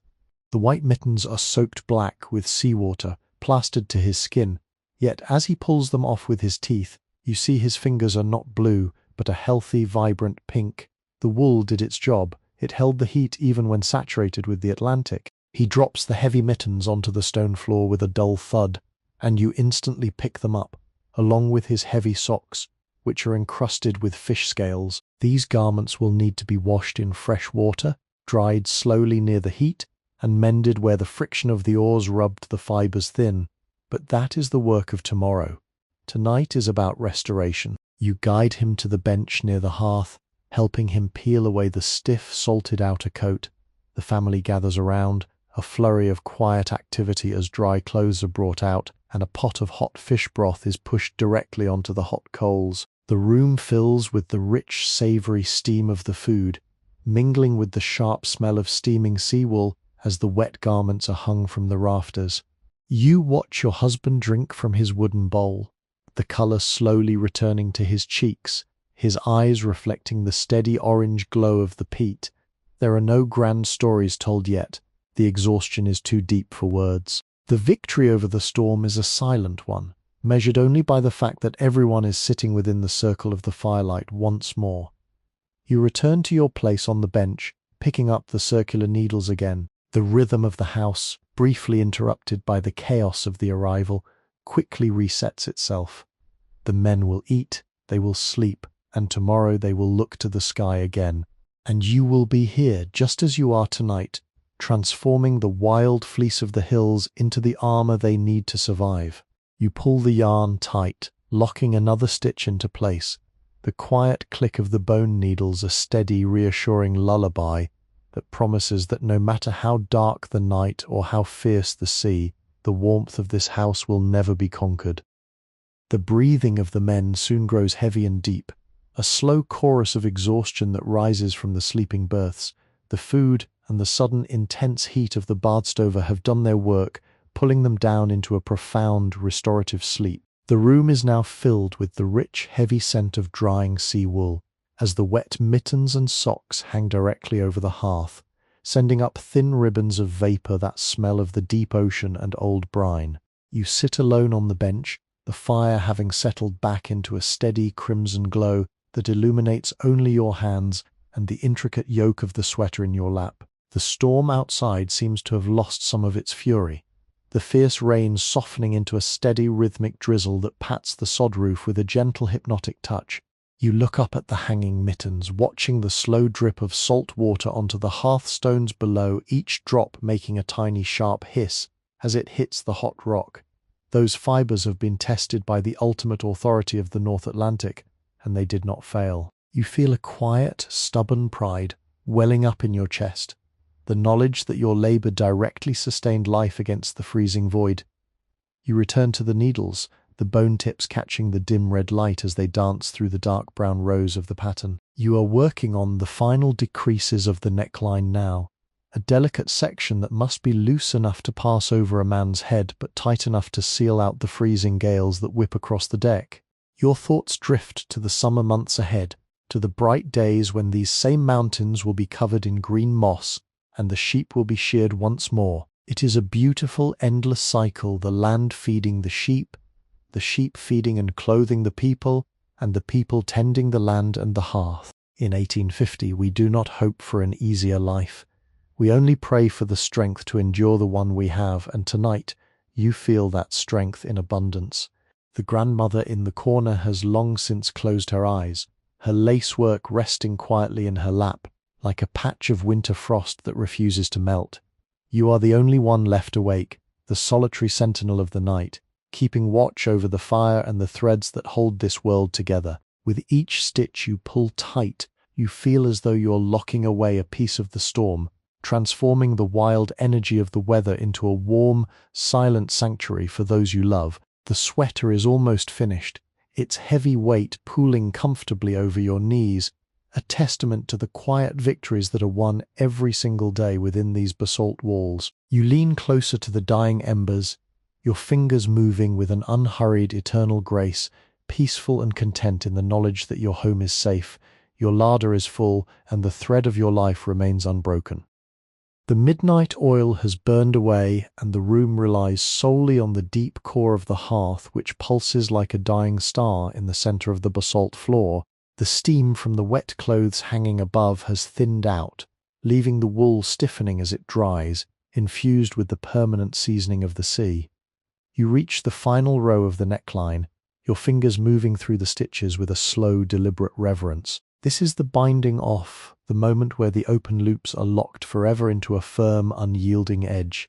You use a slightly larger needle for this final step, ensuring the collar retains just enough elasticity to stretch without snapping under the strain of a sudden movement on the pitching deck. With a small bone knife, you slice the yarn, leaving a long tail that you will weave back into the fabric with a blunt iron needle, hiding the end so perfectly that no eye will ever find where the journey of this sweater truly ended. You lift the completed garment from your lap, holding it up against the dim red light. It is a magnificent, heavy shield, its patterns crisp and clean, its weight a comfort against your chest. The natural oils of the wool cover your hands like a fine, protective balm, a visceral reminder of the living creature that wore this coat before your family did. In 1850, we do not stand apart from nature. We wear it, we eat it, we burn it to keep the night at bay. You lay the finished sweater gently upon the wooden chest beside the dry socks and mittens, grouping them together like a harvest. The household is completely surrendered to sleep now. The rhythmic, heavy breathing of your husband and the children, a soothing bass line that matches the slow, steady ticking of the rain outside. The crisis of the storm has passed, leaving behind a profound sense of sanctuary that can only be felt when the wilderness has been successfully locked out. You walk over to the hearth using a long wooden poker to gather the remaining embers into a tight mound. Then you cover them with a thick layer of grey ash. This is the skamsa, the burying of the fire, an ancient art that keeps the core alive and breathing through the darkest hours so that a simple spark will be enough to wake the house in the morning. The room plunges into a deeper, cooler darkness, the shadows rising to the very edge of your vision. You move silently to your berth, your bare feet memorizing the smooth, cold surfaces of the floorboards as you slide beneath the heavy woolen quilts. The coldness of the air makes you pull the covers tight up to your nose, your body quickly warming the small space. Your hands, rough and calloused from the cards and the needles, finally rest, curling into loose, peaceful shapes against the fabric. You feel a deep, spiritual contentment settling into your bones, the unique satisfaction of a provider who has looked the winter in the eye and refused to yield. The world outside will continue its endless roaring argument with the cliffs of the fjord, but inside this house meaning has been made, warmth has been preserved, and the line of your people remains unbroken, secured by a single continuous thread of wool. The pale winter sun hangs low over the snowy ridges of Eysturoy, casting long violet shadows across the frozen fjord. Inside the badstova, the cold air from the open door quickly dissipates as you slide the heavy wooden beam into place, sealing the warmth back inside the stone walls. The house has settled into a peaceful daytime rhythm, the urgency of the storm completely dissolved into the routine of a clear winter morning. You return to your familiar spot on the bench, the wooden surface smooth beneath you, and pull the wool basket closer to your feet. This new bundle of fleece is different from the last. It is skittle, the dirtier, greasier wool from the belly and legs of the sheep, heavily laden with dried mud, bits of heather, and the thickest coating of natural lanolin. For a less experienced hand, this wool would be a chore, but to you it is a treasure. This high grease content means the yarn spun from it will be completely waterproof, ideal for the outer socks that must sit inside raw seal hide shoes, constantly exposed to the sloshing water at the bottom of the boat. You begin the process of teasing the fibers apart with your fingers, a slow, methodical opening of the matted locks that allows the debris to drop to the earthen floor. The smell is pungent and alive, filled with the primal essence of the high pastures and the bitter salt air of the cliffs. You think about how each sheep carries the history of its specific pasture in its coat. The sheep from the southern slopes always have a softer, finer fleece, while those from the north, where the gales hit the hardest, grow a coarse, double-coated armor that can turn away the ice. In 1850, we know our flocks not just by their brands, but by the texture of their wool under our thumbs. Your hands become slick with the heavy grease as you work, the skin softening under the natural oil, a welcome relief from the dry, chapped state caused by the freezing morning air. The children have gathered near the hearth, playing quietly with small pieces of sheep bone carved to look like horses and boats, their imaginations filling the small space with silent adventures. You watch them out of the corner of your eye, their safety and comfort the silent driving force behind every move you make. The fire is burning with a clear, steady flame now, the dense peat releasing a dry, comforting heat that expands through the room and thaws the chill from the basalt walls. You take up the carding combs, the iron teeth cold against your oily fingers, and begin the rhythmic shur-shur of preparing the fleece. It is a comforting, familiar music that has soundtracked your entire life, from the cradle to this very moment. You look across at the empty wooden chest where the finished garments sat this morning, knowing they are now out in the world, doing the heavy work of survival. That knowledge gives a lightness to your arms as you lift the cards, smoothing the matted fibers into long, airy cylinders of lunt. You are already planning the next project, a pair of thick, undyed leggings for your eldest son, who is learning to walk the treacherous mountain paths in the snow. Each garment is a milestone, a marker of time in a world where calendar dates matter far less than the changing of the seasons and the needs of the body. The light from the smoke hole begins its slow daily migration across the floor, a sundial of dust and golden light that reminds you of the fleeting nature of these winter days. You work with a steady, unhurried efficiency, maximizing every scrap of illumination, your mind completely at peace within the small, self-contained universe of your home. You are the weaver, the provider, the steady anchor around which the life of this island family turns, and with every roll of wool you create, you are building the foundation for another day of endurance and warmth. The steady sound of the carding combs continues to fill the bardstover, creating a comforting rhythm that matches the slow, deep breathing of the old grandmother sleeping in the corner. Each stroke of the metal teeth aligns the coarse fibers of the skittle wool, turning the chaotic, grease-matted locks into a series of long, neat rolag rolls. Your hands are completely coated in the thick lanolin now, making your skin shine like polished wood in the pale column of sunlight that streams down from the roof opening.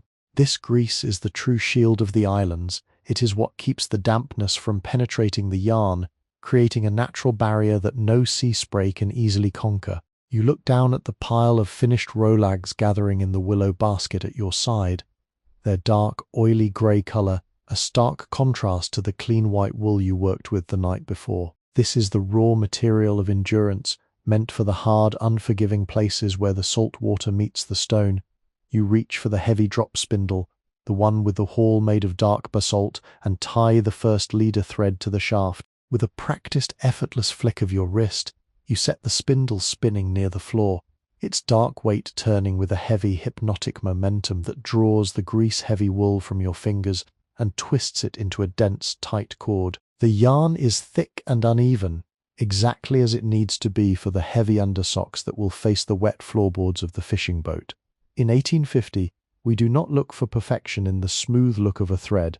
We look for the density that will trap the heat and turn away the cold. You watch the twist travel upward, locking the fibers together, the spindle humming a low, nearly silent song as it spins. Your thoughts drift to the high cliffs where these sheep spent their summer, tasting the salt on the grass and weathering the sudden violent summer squalls that roll in from the open ocean.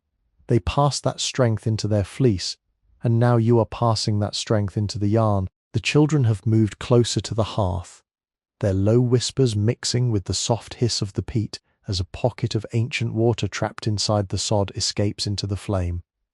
The room is safe, held tight by the massive stone walls and the heavy weight of the turf roof above. Outside, the world is a vast, freezing wilderness of white peaks and dark water.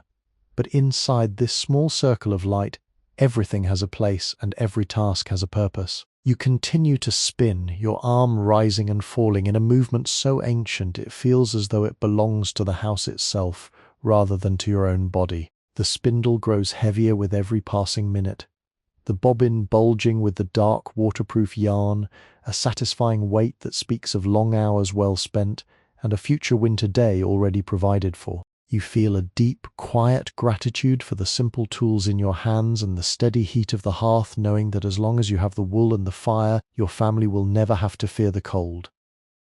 The spindle drops closer to the earthen floor, its rotation slowing under the accumulating weight of the thick, grease-heavy yarn. You catch the stone haul just before it touches the ground, your palm welcoming the familiar, smooth coolness of the basalt. The bobbin is now completely packed, a dense cylinder of dark grey wool that feels heavy and solid like a piece of water-worn drift timber. You carefully slip the full bobbin off the wooden shaft and set it into the basket next to the others, its surface gleaming with the rich sheen of the lanolin. This yarn will need no washing before it is knitted. The saltwater fishermen prefer it this way, raw and greasy, so that the protective oils of the sheep remain trapped within the core of the stitches. You take up the niddy-noddy to begin winding the yarn into skeins, your arms moving in a wide rhythmic loop that creates a satisfying swish through the quiet air of the room. With each turn of the wood, you are measuring the safety of the coming weeks, counting the yards of insulation that will soon wrap around the feet of your family. The light from the smoke hole has shifted now, casting a long, golden rectangle across the stone hearth, illuminating the tiny motes of wool dust that float silently in the air like a cloud of winter gnats. The grandmother stirs in her corner, her ancient eyelids fluttering open for a moment as she watches your hands move with the practiced precision of a woman who has mastered the thread. She gives a small, nearly imperceptible nod before closing her eyes again, her silent approval a warm reassurance that you are carrying the lineage forward without error.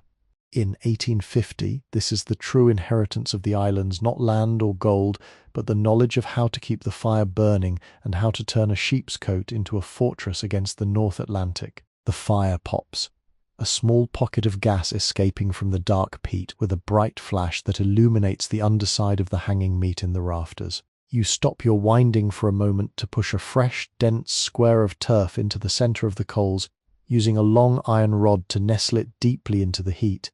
The new fuel catches quickly, sending up a thin, fragrant line of blue smoke that rises straight toward the sky through the opening above. You look out through the small window glass, seeing the shadow of the great cliffs of Stramoy beginning to stretch across the narrow valley, a sign that the short winter afternoon is already drawing to its close. The cold outside will be deepening now, the frost reclaiming the paths and turning the wet kelp on the shore into brittle iron. But inside the Bardstover, the air remains thick and protective, a warm womb of stone and turf that defies the season. You finish the last wrap on the niddy-noddy and tie off the skein with a small piece of waste yarn, lifting the heavy bundle of wool from the wooden frame. It sits in your hands like a resting animal, soft yet incredibly dense, ready for the needles that will soon transform it into the heavy under socks of the sea. You place the skein carefully in the basket, your fingers already reaching for the next roll of carded fleece, completely content in the silent, unending cycle of your labor. The fading afternoon light turns the square of the Lahori into a deep, velvety violet, signaling the rapid approach of the subarctic night. Inside, the new piece of peat has fully ignited, its core glowing with a fierce cherry-red intensity that casts long, dancing shadows of your silhouette against the stone walls. You set the niddy-noddy aside and reach for the thickest set of wooden knitting needles you possess, whittled years ago by your father from a piece of dense, slow-grown rowan wood. These needles are scarred and smooth, darkened by years of contact with the oily fleece, their tips slightly rounded so they do not split the coarse, two-ply skittle yarn you are about to work with. You cast on the first stitches, the thick loops clicking onto the wood with a heavy, substantial sound that contrasts sharply with the delicate whisper of the lace needles used by the grandmother. Each stitch is massive, a thick knot of wool that promises absolute defense against the freezing mud and salt water that pools in the bottom of the fishing boats. You are working on the cuff of an oversock, utilizing a dense ribbed pattern that will grip the man's calf tightly, preventing the heavy garment from sliding down into his seal-hide shoes during a long shift at the oars. Your fingers move with a heavy rhythmic strength, pulling the greasy yarn tight, your palms already glistening with the natural oil released by the friction of the wood. In 1850, we do not knit for decoration, we knit for density, for weight, for the sheer physical barrier that stands between human flesh and the biting indifference of the polar air. You think of your eldest son who will receive this pair. His feet are growing larger with every passing month, his stride becoming more like his father's as he learns to navigate the slippery kelp-covered rocks of the landing. This wool will grow with him, stretching and felting under the pressure of his daily labor until the individual stitches disappear entirely, leaving behind a solid, seamless boot of pure felted wool. The room is incredibly quiet now, the children having fallen asleep in a heap of sheepskins near the warmth of the hearth, their small regular breaths creating a soft counterpoint to the steady clack-clack of your rowan needles. You feel a deep, comforting sense of isolation, a realization that within these four walls of basalt and turf you have created a completely self-sustaining universe of light and heat. Let the stars freeze in the black sky above the mountains, let the frost harden the earth until it rings like iron. Inside the Bardstover, the thread is moving, the fire is breathing, and the future is being shaped, one heavy stitch at a time. You continue to knit into the deepening dark, your eyes fixed on the shifting geometry of the wool in your lap, completely surrendered to the eternal protective rhythm of your craft. The heavy rowan needles continue their steady rhythmic work as the room sinks completely into the blackness of the northern night. The only light comes from the hearth, where the peat fire has collapsed into a mountain of glowing, translucent coals that paint the entire bust over in deep shades of amber and blood red. You do not need to see your hands anymore. Your thumbs have memorized the texture of the thick skittle yarn, and your fingers can feel the exact tension of every loop as it passes over the wooden tips. You are working on the heel of the oversock now, a critical junction that requires a double-strand reinforcement to withstand the constant grinding friction of the rough seal-hide shoes against the wooden ribs of the boat. This extra layer of wool makes the fabric dense and stiff, demanding a firm muscular pull from your wrists to lock each stitch into place. You feel the physical strain in your forearms, a dull ache that is familiar and welcome, a testament to the strength required to build a proper defense against the winter. You think of the generations of women who sat in this exact spot, their bodies absorbing the same ache, their hands forming the same knots, creating an unbroken chain of warmth that has kept the people of these islands alive since the time of the first settlers. In 1850, we are defined by this continuity. We do not look for new ways to live, but for the endurance to perfect the old ways. The grease from the wool has completely filled the creases of your palms, sealing your skin against the drying heat of the fire and leaving a faint, sheep-like scent that is the very smell of home and security. Above you, through the dark square of the smoke hole, you can see a cluster of stars sparkling with an icy green brilliance in the black sky, a sign that the temperature outside is continuing to drop toward the deepest frost of the month. A sudden sharp crack echoes from the mountain behind the house, the sound of the basalt rock splitting under the pressure of freezing water in its deep fissures. Inside the house, no one moves. The children remain buried under their heavy sheepskins, their faces flushed pink by the radiant heat of the hearth, completely safe within the fortress you have helped maintain. You finish the final row of the heel gusset, shifting the stitches back onto the 3 working needles to begin the long straight run down the foot of the sock. The rhythm becomes lighter now, the needles moving with a faster fluid motion that sounds like the gentle patter of summer rain on the grass. You lean your back against the smooth wood of the bench, letting the heavy wool pool in your lap, absorbing its warmth as it grows under your fingers. You are the weaver of the dark hours, the silent guardian who works while the world sleeps, transforming the wild, oily fleece of the cliffs into a quiet promise of survival for the dawn that will eventually come. The long run down the foot of the oversock progresses with an unhurried, hypnotic regularity, the wooden needles maintaining their steady clack-clack through the quietest hours of the night. The grease-thick yarn feels almost like wire in the freezing air away from the hearth, but where it rests against your skin, it is warm and supple, yielding to the steady pressure of your knuckles. You look down at the massive shape taking form in your lap.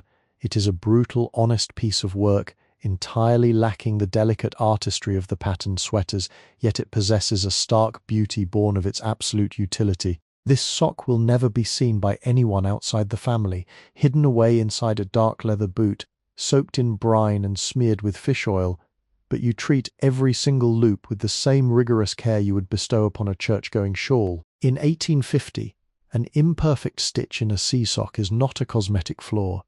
It is a vulnerability where the cold water can pool, a spot where a man's toes can go numb and lose their grip on the slippery timbers of the vessel. You pull the yarn a fraction tighter, ensuring the weave is completely impenetrable, a seamless barrier of pure defensive mass. The old grandmother shifts in her berth, a dry cough escaping her lips before she settles back into the deep silence of her dreams.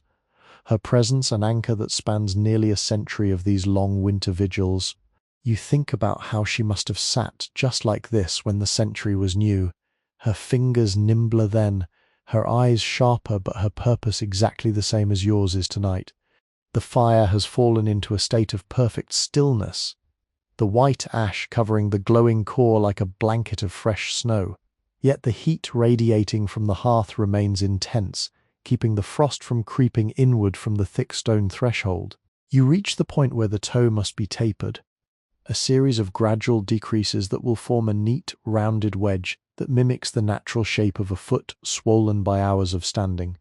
You perform the calculations in your head, dropping a stitch at each corner with a practiced precision that requires no conscious thought, your fingers executing the mathematics of survival with an instinctive grace. Outside, the night is perfectly still, the silence so deep you can hear the faint, rhythmic sighing of the tide against the rocks at the bottom of the valley a mile away. The island is sleeping under its heavy mantle of snow and ice, but within this tiny chamber of stone and turf, the loop is being closed, the thread is being bound, and the armor of the sea is being completed. You pull the final loop through the remaining stitches, drawing the toe into a tight, seamless knot, and use your bone knife to cut the heavy yarn with a single clean stroke.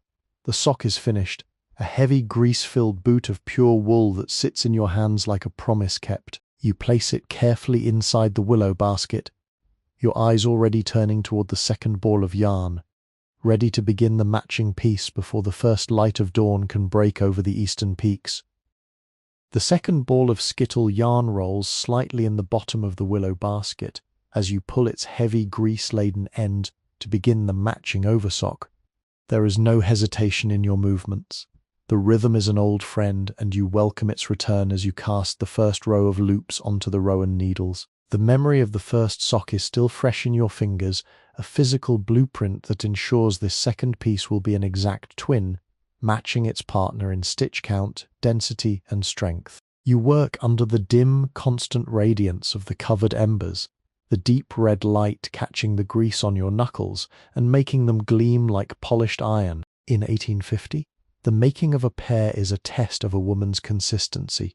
To duplicate by hand what has already been done, without the aid of charts or written words, relying solely on the rhythm of the heart and the tally kept in the mind. You adjust your posture on the bench, leaning slightly closer to the hearth to catch the residual warmth as the air in the upper corners of the barstove grows colder. You can feel the frost thickening on the outside of the heavy wooden door, a silent white crust that seals the gaps and keeps the internal environment perfectly insulated.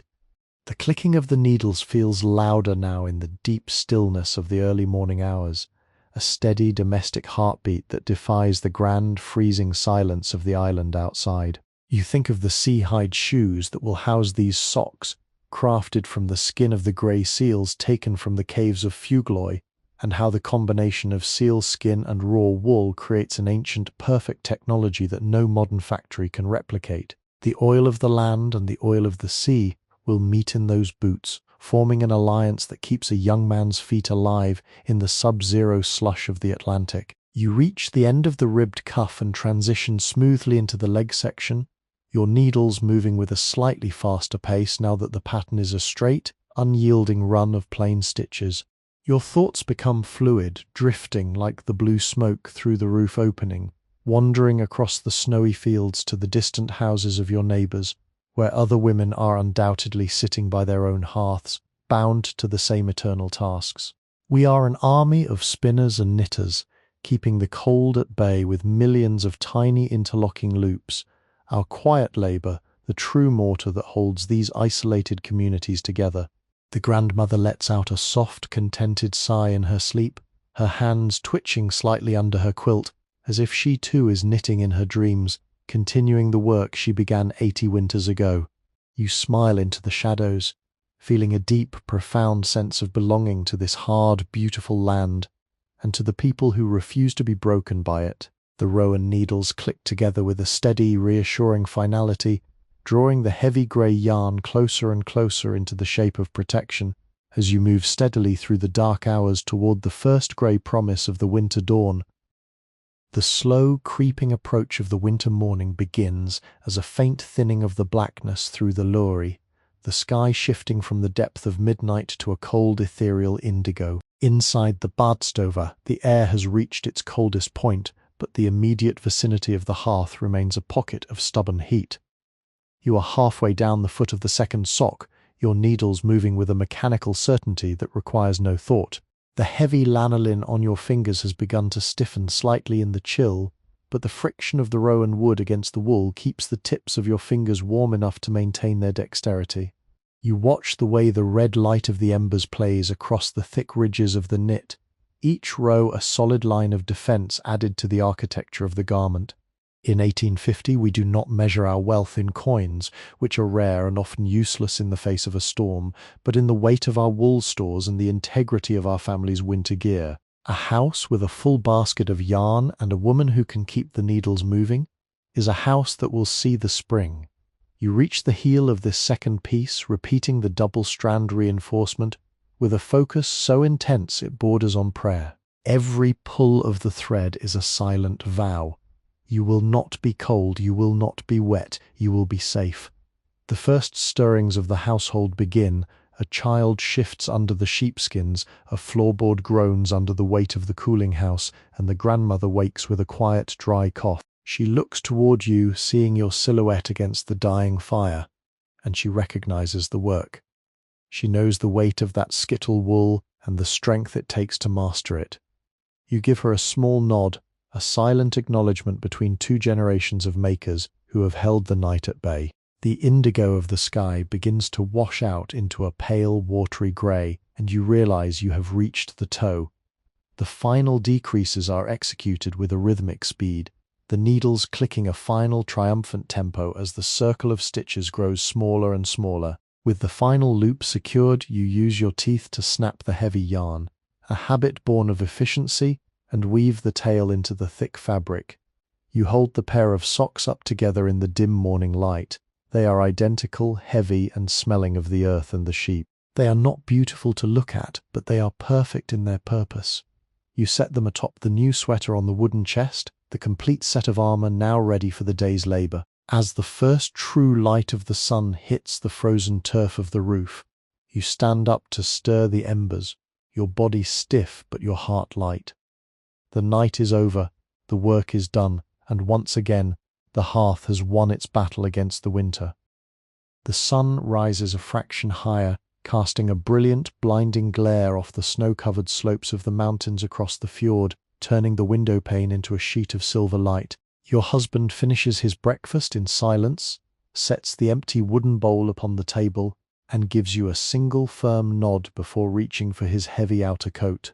As he steps out into the crisp morning, the heavy wooden door swings open for a brief second, allowing a sharp gust of sub-zero air to sweep across the floorboards, instantly crystallizing the moisture near the threshold into tiny, sparkling needles of ice. You quickly slide the heavy wooden bolt back into place, sealing the family once again within the thick defensive embrace of the stone and turf walls.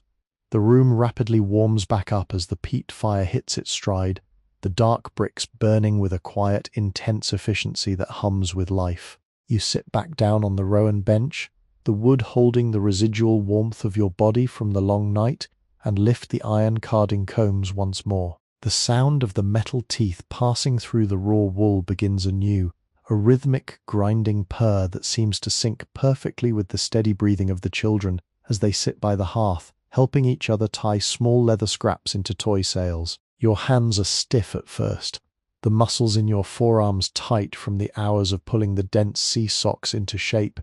But as the oil from the fresh fleece works its way back into your skin, the soreness begins to melt away. You look at the pile of raw white wool waiting to be processed, its long crimped fibers clean and free of mud, harvested from the young ewes that spend their summers on the sheltered grassy plateaus of the inner valley. This wool is different from the grease-heavy leg fibers you used last night.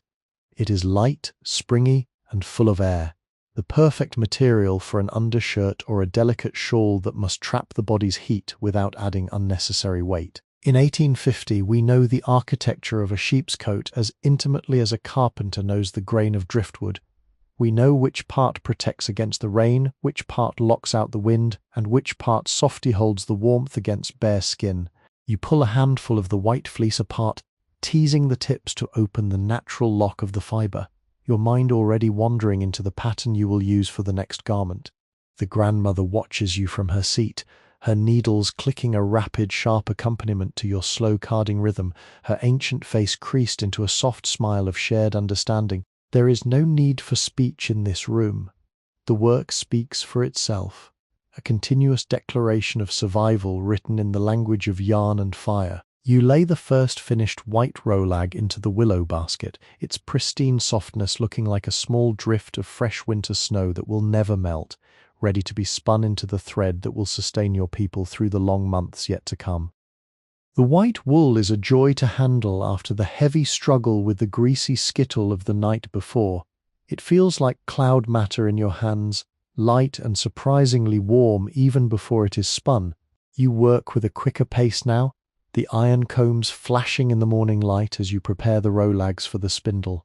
This specific batch of fleece is destined for your youngest daughter's under tunic, a garment that must be as soft as a second skin to prevent the chafing that comes from coarse outer layers. You think of her small frame and how the damp cold of the Faroe winter seeks out the smallest gaps in a child's clothing. Every stroke of the carding combs is a layer of protection against the winter fever that haunts the islands in the dark months. In 1850, a mother's love is measured in the fineness of her spinning and the density of her weave. You pick up the light spindle made of ash wood, its haul a smaller, lighter piece of bone that allows for a much faster rotation. With a deft snap of your fingers, the spindle begins to hum, dancing just above the floorboards, drawing out a thread so thin and even that it looks like a strand of silk in the bright pillar of sunlight. The transition from the heavy, brutal work of the sea socks to this delicate spinning is a testament to the versatility of your hands, which must be capable of both great strength and extreme gentleness. The children have moved their play to the sunlit patch of the floor, their laughter a bright, silver sound that mingles with the domestic music of the house. You watch them, feeling the heavy responsibility of their well-being resting comfortably on your shoulders. The grandmother leans forward, her eyes squinting at the fine thread you are producing, and she gives a nod of approval. She remembers the tunics she made for you when you were no taller than the wool basket, and the cycle continues unbroken and resolute. The fire in the hearth settles with a soft hiss, the blue smoke curling lazily toward the lorry, and for a moment the world feels perfectly balanced. The mountains may be frozen and the sea may be treacherous, but within this stone circle the white wool is turning into warmth. The fire is holding the frost at bay, and the life of the family is being woven into a fabric that no winter can tear apart. You reach for another handful of fleece, the rhythm of the spindle becoming your own heartbeat, steady and full of purpose. The ashwood spindle continues its rapid humming dance above the floor, its light bone haul a blur of white motion in the sharp morning sun. You feed the fine airy fibers of the ewe's wool into the twist with a feather-light touch, ensuring that no lumps or slubs disrupt the smooth line of the thread. This yarn must be absolutely uniform, a perfect twin-ply string that will create a supple, non-irritating fabric for the child's small body. Your fingers have shifted entirely out of the heavy, forceful gripping required for the sea socks, adapting instantly to the delicate precision of this finer craft. In 1850, the hands of a Faroese woman are her most versatile tools, capable of pulling a heavy rowing oar through a rough tide one day and spinning a thread as thin as a spider's silk the next. The pile of white yarn on the bobbin grows steadily, a clean ivory-coloured cone that promises absolute comfort against the damp chill of the winter. The room has grown quiet again as the children tire of their bone toys and sit closer to the hearth watching the small yellow flames lick the edges of the fresh peat bricks. The grandmother reaches out with her wrinkled hand and gently touches the growing bobbin, her fingertips tracing the smooth rows of yarn with the critical eye of an expert who spent her youth doing the very same. She says nothing, but the soft softening of the lines around her eyes tells you everything you need to know. The fire crackles, sending a solitary spark upward into the dark draught of the chimney hole where it vanishes into the blue sky. Outside, the world remains locked in its brilliant, freezing silence, the great white cliffs standing like sentinels above the indigo waters of the fjord, completely indifferent to the human lives nestled at their feet. Yet inside this small stone fortress, there is no indifference. There is only intention, care, and the warmth of a life consciously constructed from the raw materials of the land. You reach the end of the white rolags in your lap. the spindle finally slowing down to a gentle stop as its weight rests against your ankle. You lift the full bobbin, feeling its light, springy density, and prepare to wind it into a clean skein for the boiling pot, where a simple bath of clean well water will lock the twist forever into place, preparing it for the rowan needles that wait patiently on the bench. The winding of the fine white yarn onto the wooden niddy-noddy proceeds with a light rhythmic swing, the ivory thread creating a soft whispering sound as it crosses the smooth pegs. This yarn is so different from the coarse sea wool. It has an almost weightless quality, yet you know that when it is knitted tightly into the small undertunic, it will trap the air close to your daughter's chest, keeping her small heart warm through the bitterest frosts. The sun has reached its highest point for the day, though in this winter season it barely skims the top of the southern ridges, casting a long golden light that cuts horizontally through the badstover. The light hits the steam rising from a heavy iron pot hanging over the hearth, where water from the mountain spring is beginning to simmer. You lift the completed skein from the niddy-noddy, a beautiful soft loop of pure white wool, and gently lower it into the warm water. This bath is not to wash away dirt, for this fleece was already clean, but to let the heat set the twist of the fibers, relaxing the tension of the spinning so the yarn will not kink or knot when you begin to knit. You use a smooth piece of driftwood to submerge the wool fully, watching the tiny air bubbles escape to the surface like a chain of silver pearls. In 1850, we know that water is just as important as fire in the shaping of our clothes. It tames the wild energy of the spin and binds the wool into its final, obedient form. The grandmother watches the steam rise, her face bathed in the soft mist, her ancient lips moving silently as if reciting an old rhyme for the setting of the yarn. The children have crept closer to the pot, fascinated by the way the white wool floats and swells in the dark iron vessel, their small hands reaching out to feel the warm vapor against their cheeks. The room feels incredibly safe, a sanctuary of moisture and warmth while the outside world remains frozen solid under its mantle of glittering ice. You leave the wool to simmer gently by the edge of the embers, your hands finally free for a brief moment. You look around your home at the thick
take a deep, steady breath of the damp, sweet air, feeling a profound sense of completion.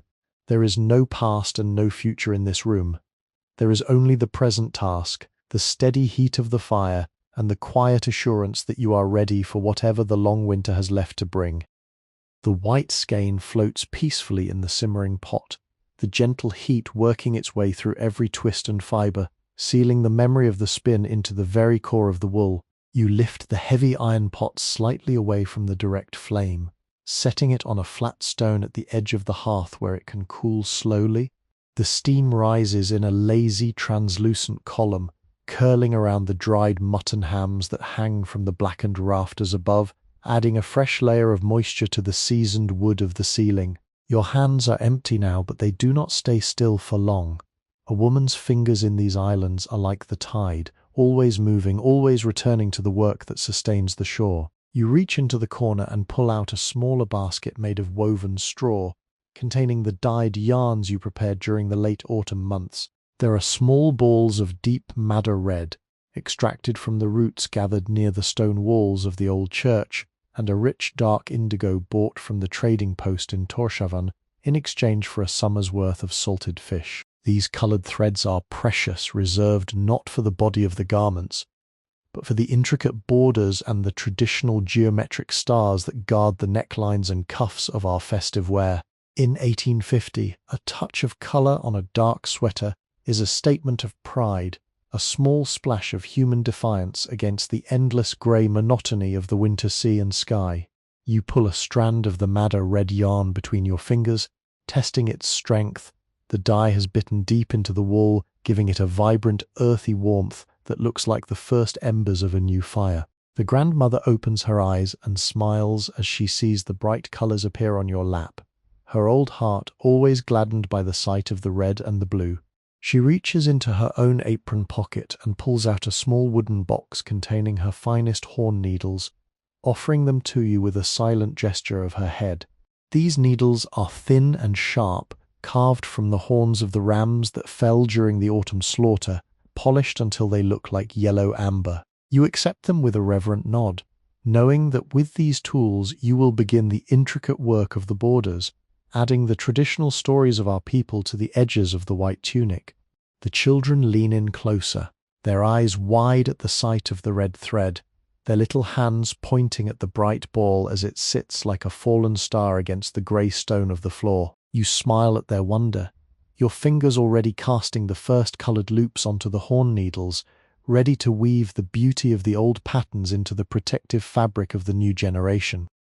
The thin horn needles click with a sharp, high-pitched metallic sound that is entirely different from the muffled thud of the heavy rowan wood. You guide the madder red yarn into the first row of casting, forming a delicate, jagged pattern known as the skavor, the zigzag that mimics the sharp basalt ridges of the outermost cliffs where the seabirds nest. This bright red border will sit at the very hem of your daughter's undertunic, a vibrant anchor that provides structural strength to the edge so it will not curl or fray from the constant rubbing against her woolen skirt. Your fingers move with meticulous care, the thinness of the thread requiring an absolute uniformity of tension that tests the sharpness of your vision in the dimming afternoon light. In 1850, these coloured patterns are more than mere decoration. They are a visual language, a lineage woven into the borders that tells anyone who looks exactly which valley and which family the wearer belongs to. You pull a strand of the dark indigo yarn into the mix, creating a small interlocking square that locks the red into place, the deep blue looking like the freezing waters of the fjord just before the sun sets completely behind the western peaks.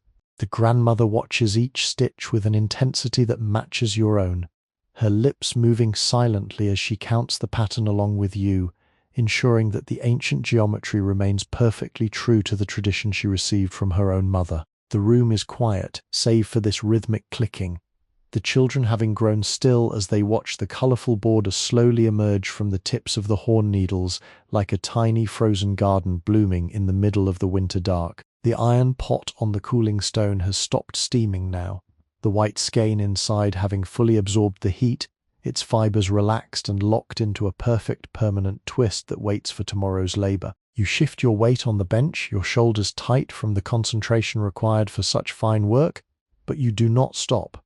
The short winter day is already slipping away, the indigo sky outside deepening into a heavy, starless night that promises another drop in the temperature. But inside the badstover, the red and the blue threads are weaving together, creating a line of safety and beauty that will wrap around your child's body, keeping her anchored to the warmth of her home no matter how fiercely the winter wind begins to howl outside the thick stone walls. The delicate horn needles weave the last interlocking stitch of the indigo square, bringing the vibrant scaver border to its completion. You gently slide the colourful band down the length of the needles, letting it rest against the white tunic body that has begun to grow beneath your fingers. The contrast between the brilliant madder red, the deep-sea indigo, and the pristine ivory wool is sharp and beautiful, a small testament to the patience required to draw such vivid life out of the cold earth and the quiet roots. The sky through the smoke hole has turned a dark, bruised purple, signaling that the evening frost is setting in rapidly across the village. You can hear the crunch of heavy boots on the frozen snow outside, followed by the familiar metallic rattle of the outer door latch. Your husband enters, his breath coming in thick white plumes that instantly vanish into the warm air of the badstover. He carries a bundle of freshly split driftwood, salvaged from the rocky cove before the tide could freeze it into the shore ice. He drops the wood into the storage bin with a heavy thud, his face reddened by the biting wind, his eyebrows white with a fine crust of frost. He stands by the hearth, stretching his hands toward the glowing peat, his eyes falling upon the colourful border in your lap. A soft, rare smile lines his weathered face.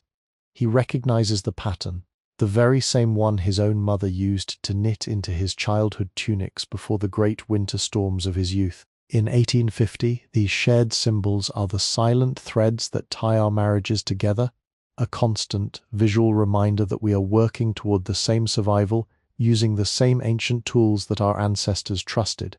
He reaches down and touches the fine wool, his rough, calloused thumb surprisingly gentle against the soft yew fibre. You hand him a mug of warm herbal tea made from dried angelica roots, watching the tension drain from his shoulders as the heat of the house envelops him. The children scramble up from their sheepskins, eager to hear of his day on the frozen shore, their voices filling the stone room with a lively domestic chatter that drives the vast freezing silence of the island back into the dark. You adjust your position on the rowan bench, the horn needles beginning to click once more as you transition back into the solid white body of the tunic, completely at peace with the knowledge that your family is safe, the hearth is bright, and the thread of your life remains unbroken.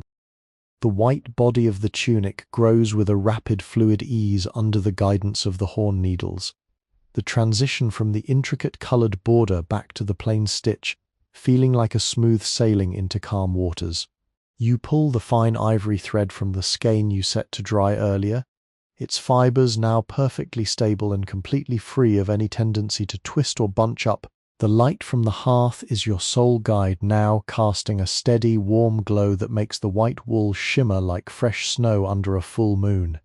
Your husband sits on the low stool opposite you, meticulously checking the lashings on his wooden fish crates, his movements slow and deliberate, matching the peaceful rhythm of the house. The children have gathered around him, listening intently as he describes the way the black sea ducks were diving through the small openings in the harbour ice, their feathers sleek and impervious to the freezing brine. In 1850, every story told by the fire is a lesson in survival, a way of teaching the young ones how to read the subtle signs of the weather and the movements of the animals that share these isolated cliffs. You look down at your daughter's tunic, seeing the way it forms a perfect, soft tube that will soon protect her chest and lungs from the damp, creeping chill that always manages to find its way through the floorboards during the deepest hours of the night. The grandmother has begun to doze again, her chin resting gently against her woolen shawl, her breathing long and even, a comforting anchor that has remained unchanged through decades of these long winter evenings. The peat fire burns with a silent, intense devotion, the dark blocks slowly transforming into white ash while maintaining a core of pure radiant heat that keeps the frost at bay. You lift the tunic closer to your eyes to check the alignment of the side seams, ensuring that the tension remains absolutely flawless so that no cold air can penetrate the finished garment. Your fingers are completely accustomed to the fine horn tips now, moving with an instinctive, blind accuracy that allows your mind to rest and float along with the gentle murmurs of the room.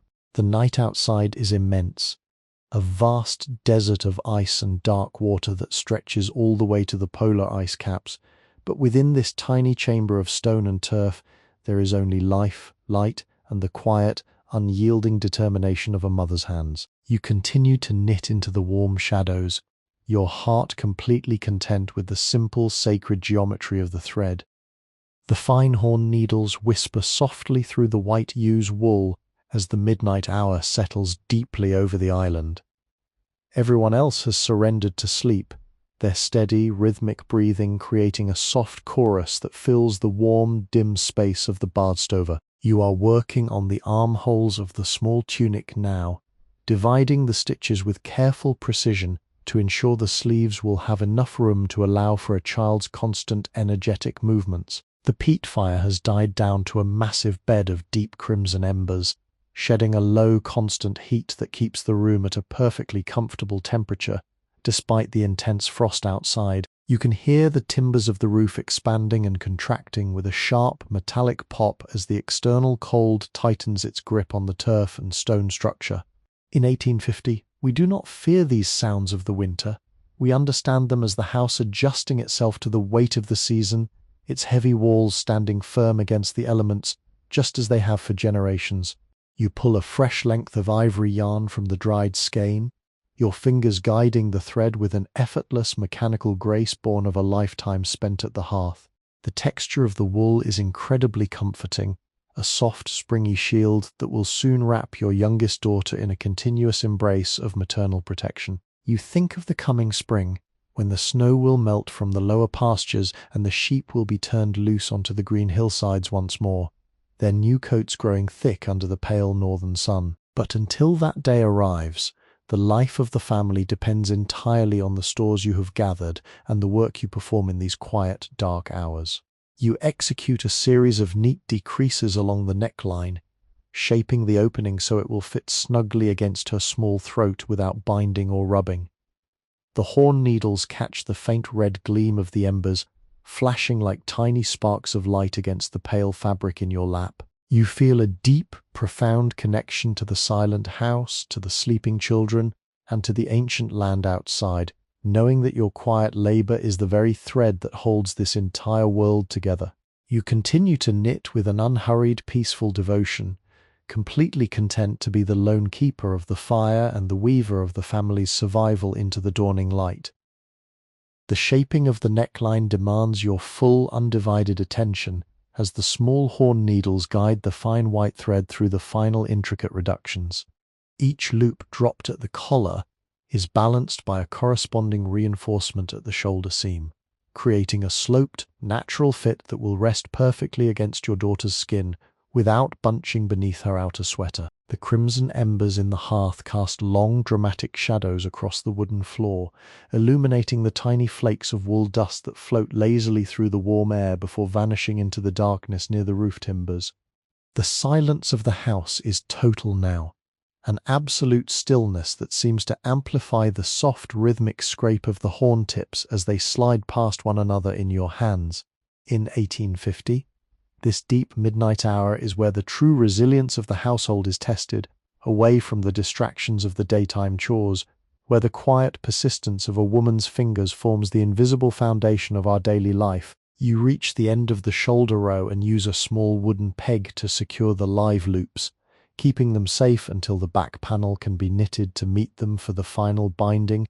You take a brief moment to stretch your fingers, pressing your palms together to spread the residual warmth of the wool through your knuckles, feeling the deep, satisfying tiredness that comes from a task well executed. Looking down at the half-finished tunic resting in your lap, you can already see how the bright madder red and indigo border at the hem anchors the clean white body, giving the garment a sense of balance and completeness. The outside world remains locked behind 3 feet of stone and earth, completely frozen and silent under a sky full of cold, distant stars. Yet inside this room the air is thick with the scent of drying wool, sweet peat smoke, and the quiet promise of the coming morning. You pick up the second ball of ivory yarn, ready to cast on the stitches for the back of the tunic, your mind entirely focused on the steady, unchanging rhythm that has guided your family through every winter they have ever known. The final binding of the shoulder seams brings the small white tunic to its beautiful absolute completion. You slip the last remaining loops off the horn needles, drawing the thread through with a gentle, decisive pull that locks the entire structure into a single, seamless shield of warmth. For a long moment, you sit in the absolute stillness of the fading night, holding the finished garment up against the very last glow of the dying embers. The madder red and deep indigo of the scavor border gleam like precious jewels against the pure ivory wool, a vivid declaration of life, family, and tradition crafted in the deep heart of the winter dark. You rise quietly from the bench, your body aching with a profound but satisfying weariness, and walk over to the wooden storage chest where the heavy sea socks and the patterned master sweater already wait. You lay the child's tunic softly on top of them, the final piece of the family's winter armor, born from the grease of the land, the oil of the sea, and the endless devotion of your own hands. Through the lorry above, the deep midnight purple of the sky is finally breaking, dissolving into a pale, clean silver that marks the definitive arrival of the morning sun. The air remains freezing, but the thick stone walls of the house have held, the peat fire has done its duty, and your people have survived another long, bitter night. You look at the sleeping faces of your children, your husband, and the ancient grandmother, all breathing safely beneath their heavy sheepskins, completely protected from the brutal elements outside. A quiet, deep sense of peace fills your heart as you step back toward the hearth, ready to stir the ashes and kindle the very first flame of the new day. The long winter work is done, the thread has been completely woven, and the story of your survival remains beautifully, triumphantly unbroken. Sleepy History with Tales is created for relaxation, entertainment, and sleep purposes. The stories shared on this channel are inspired by historical events, daily life, and real periods in history, but they may be simplified, adapted, or narrated in a calming way to enhance the listening experience. This content is not intended to be a precise academic or educational source. While we aim to stay generally accurate, some details may be altered for storytelling flow and relaxation.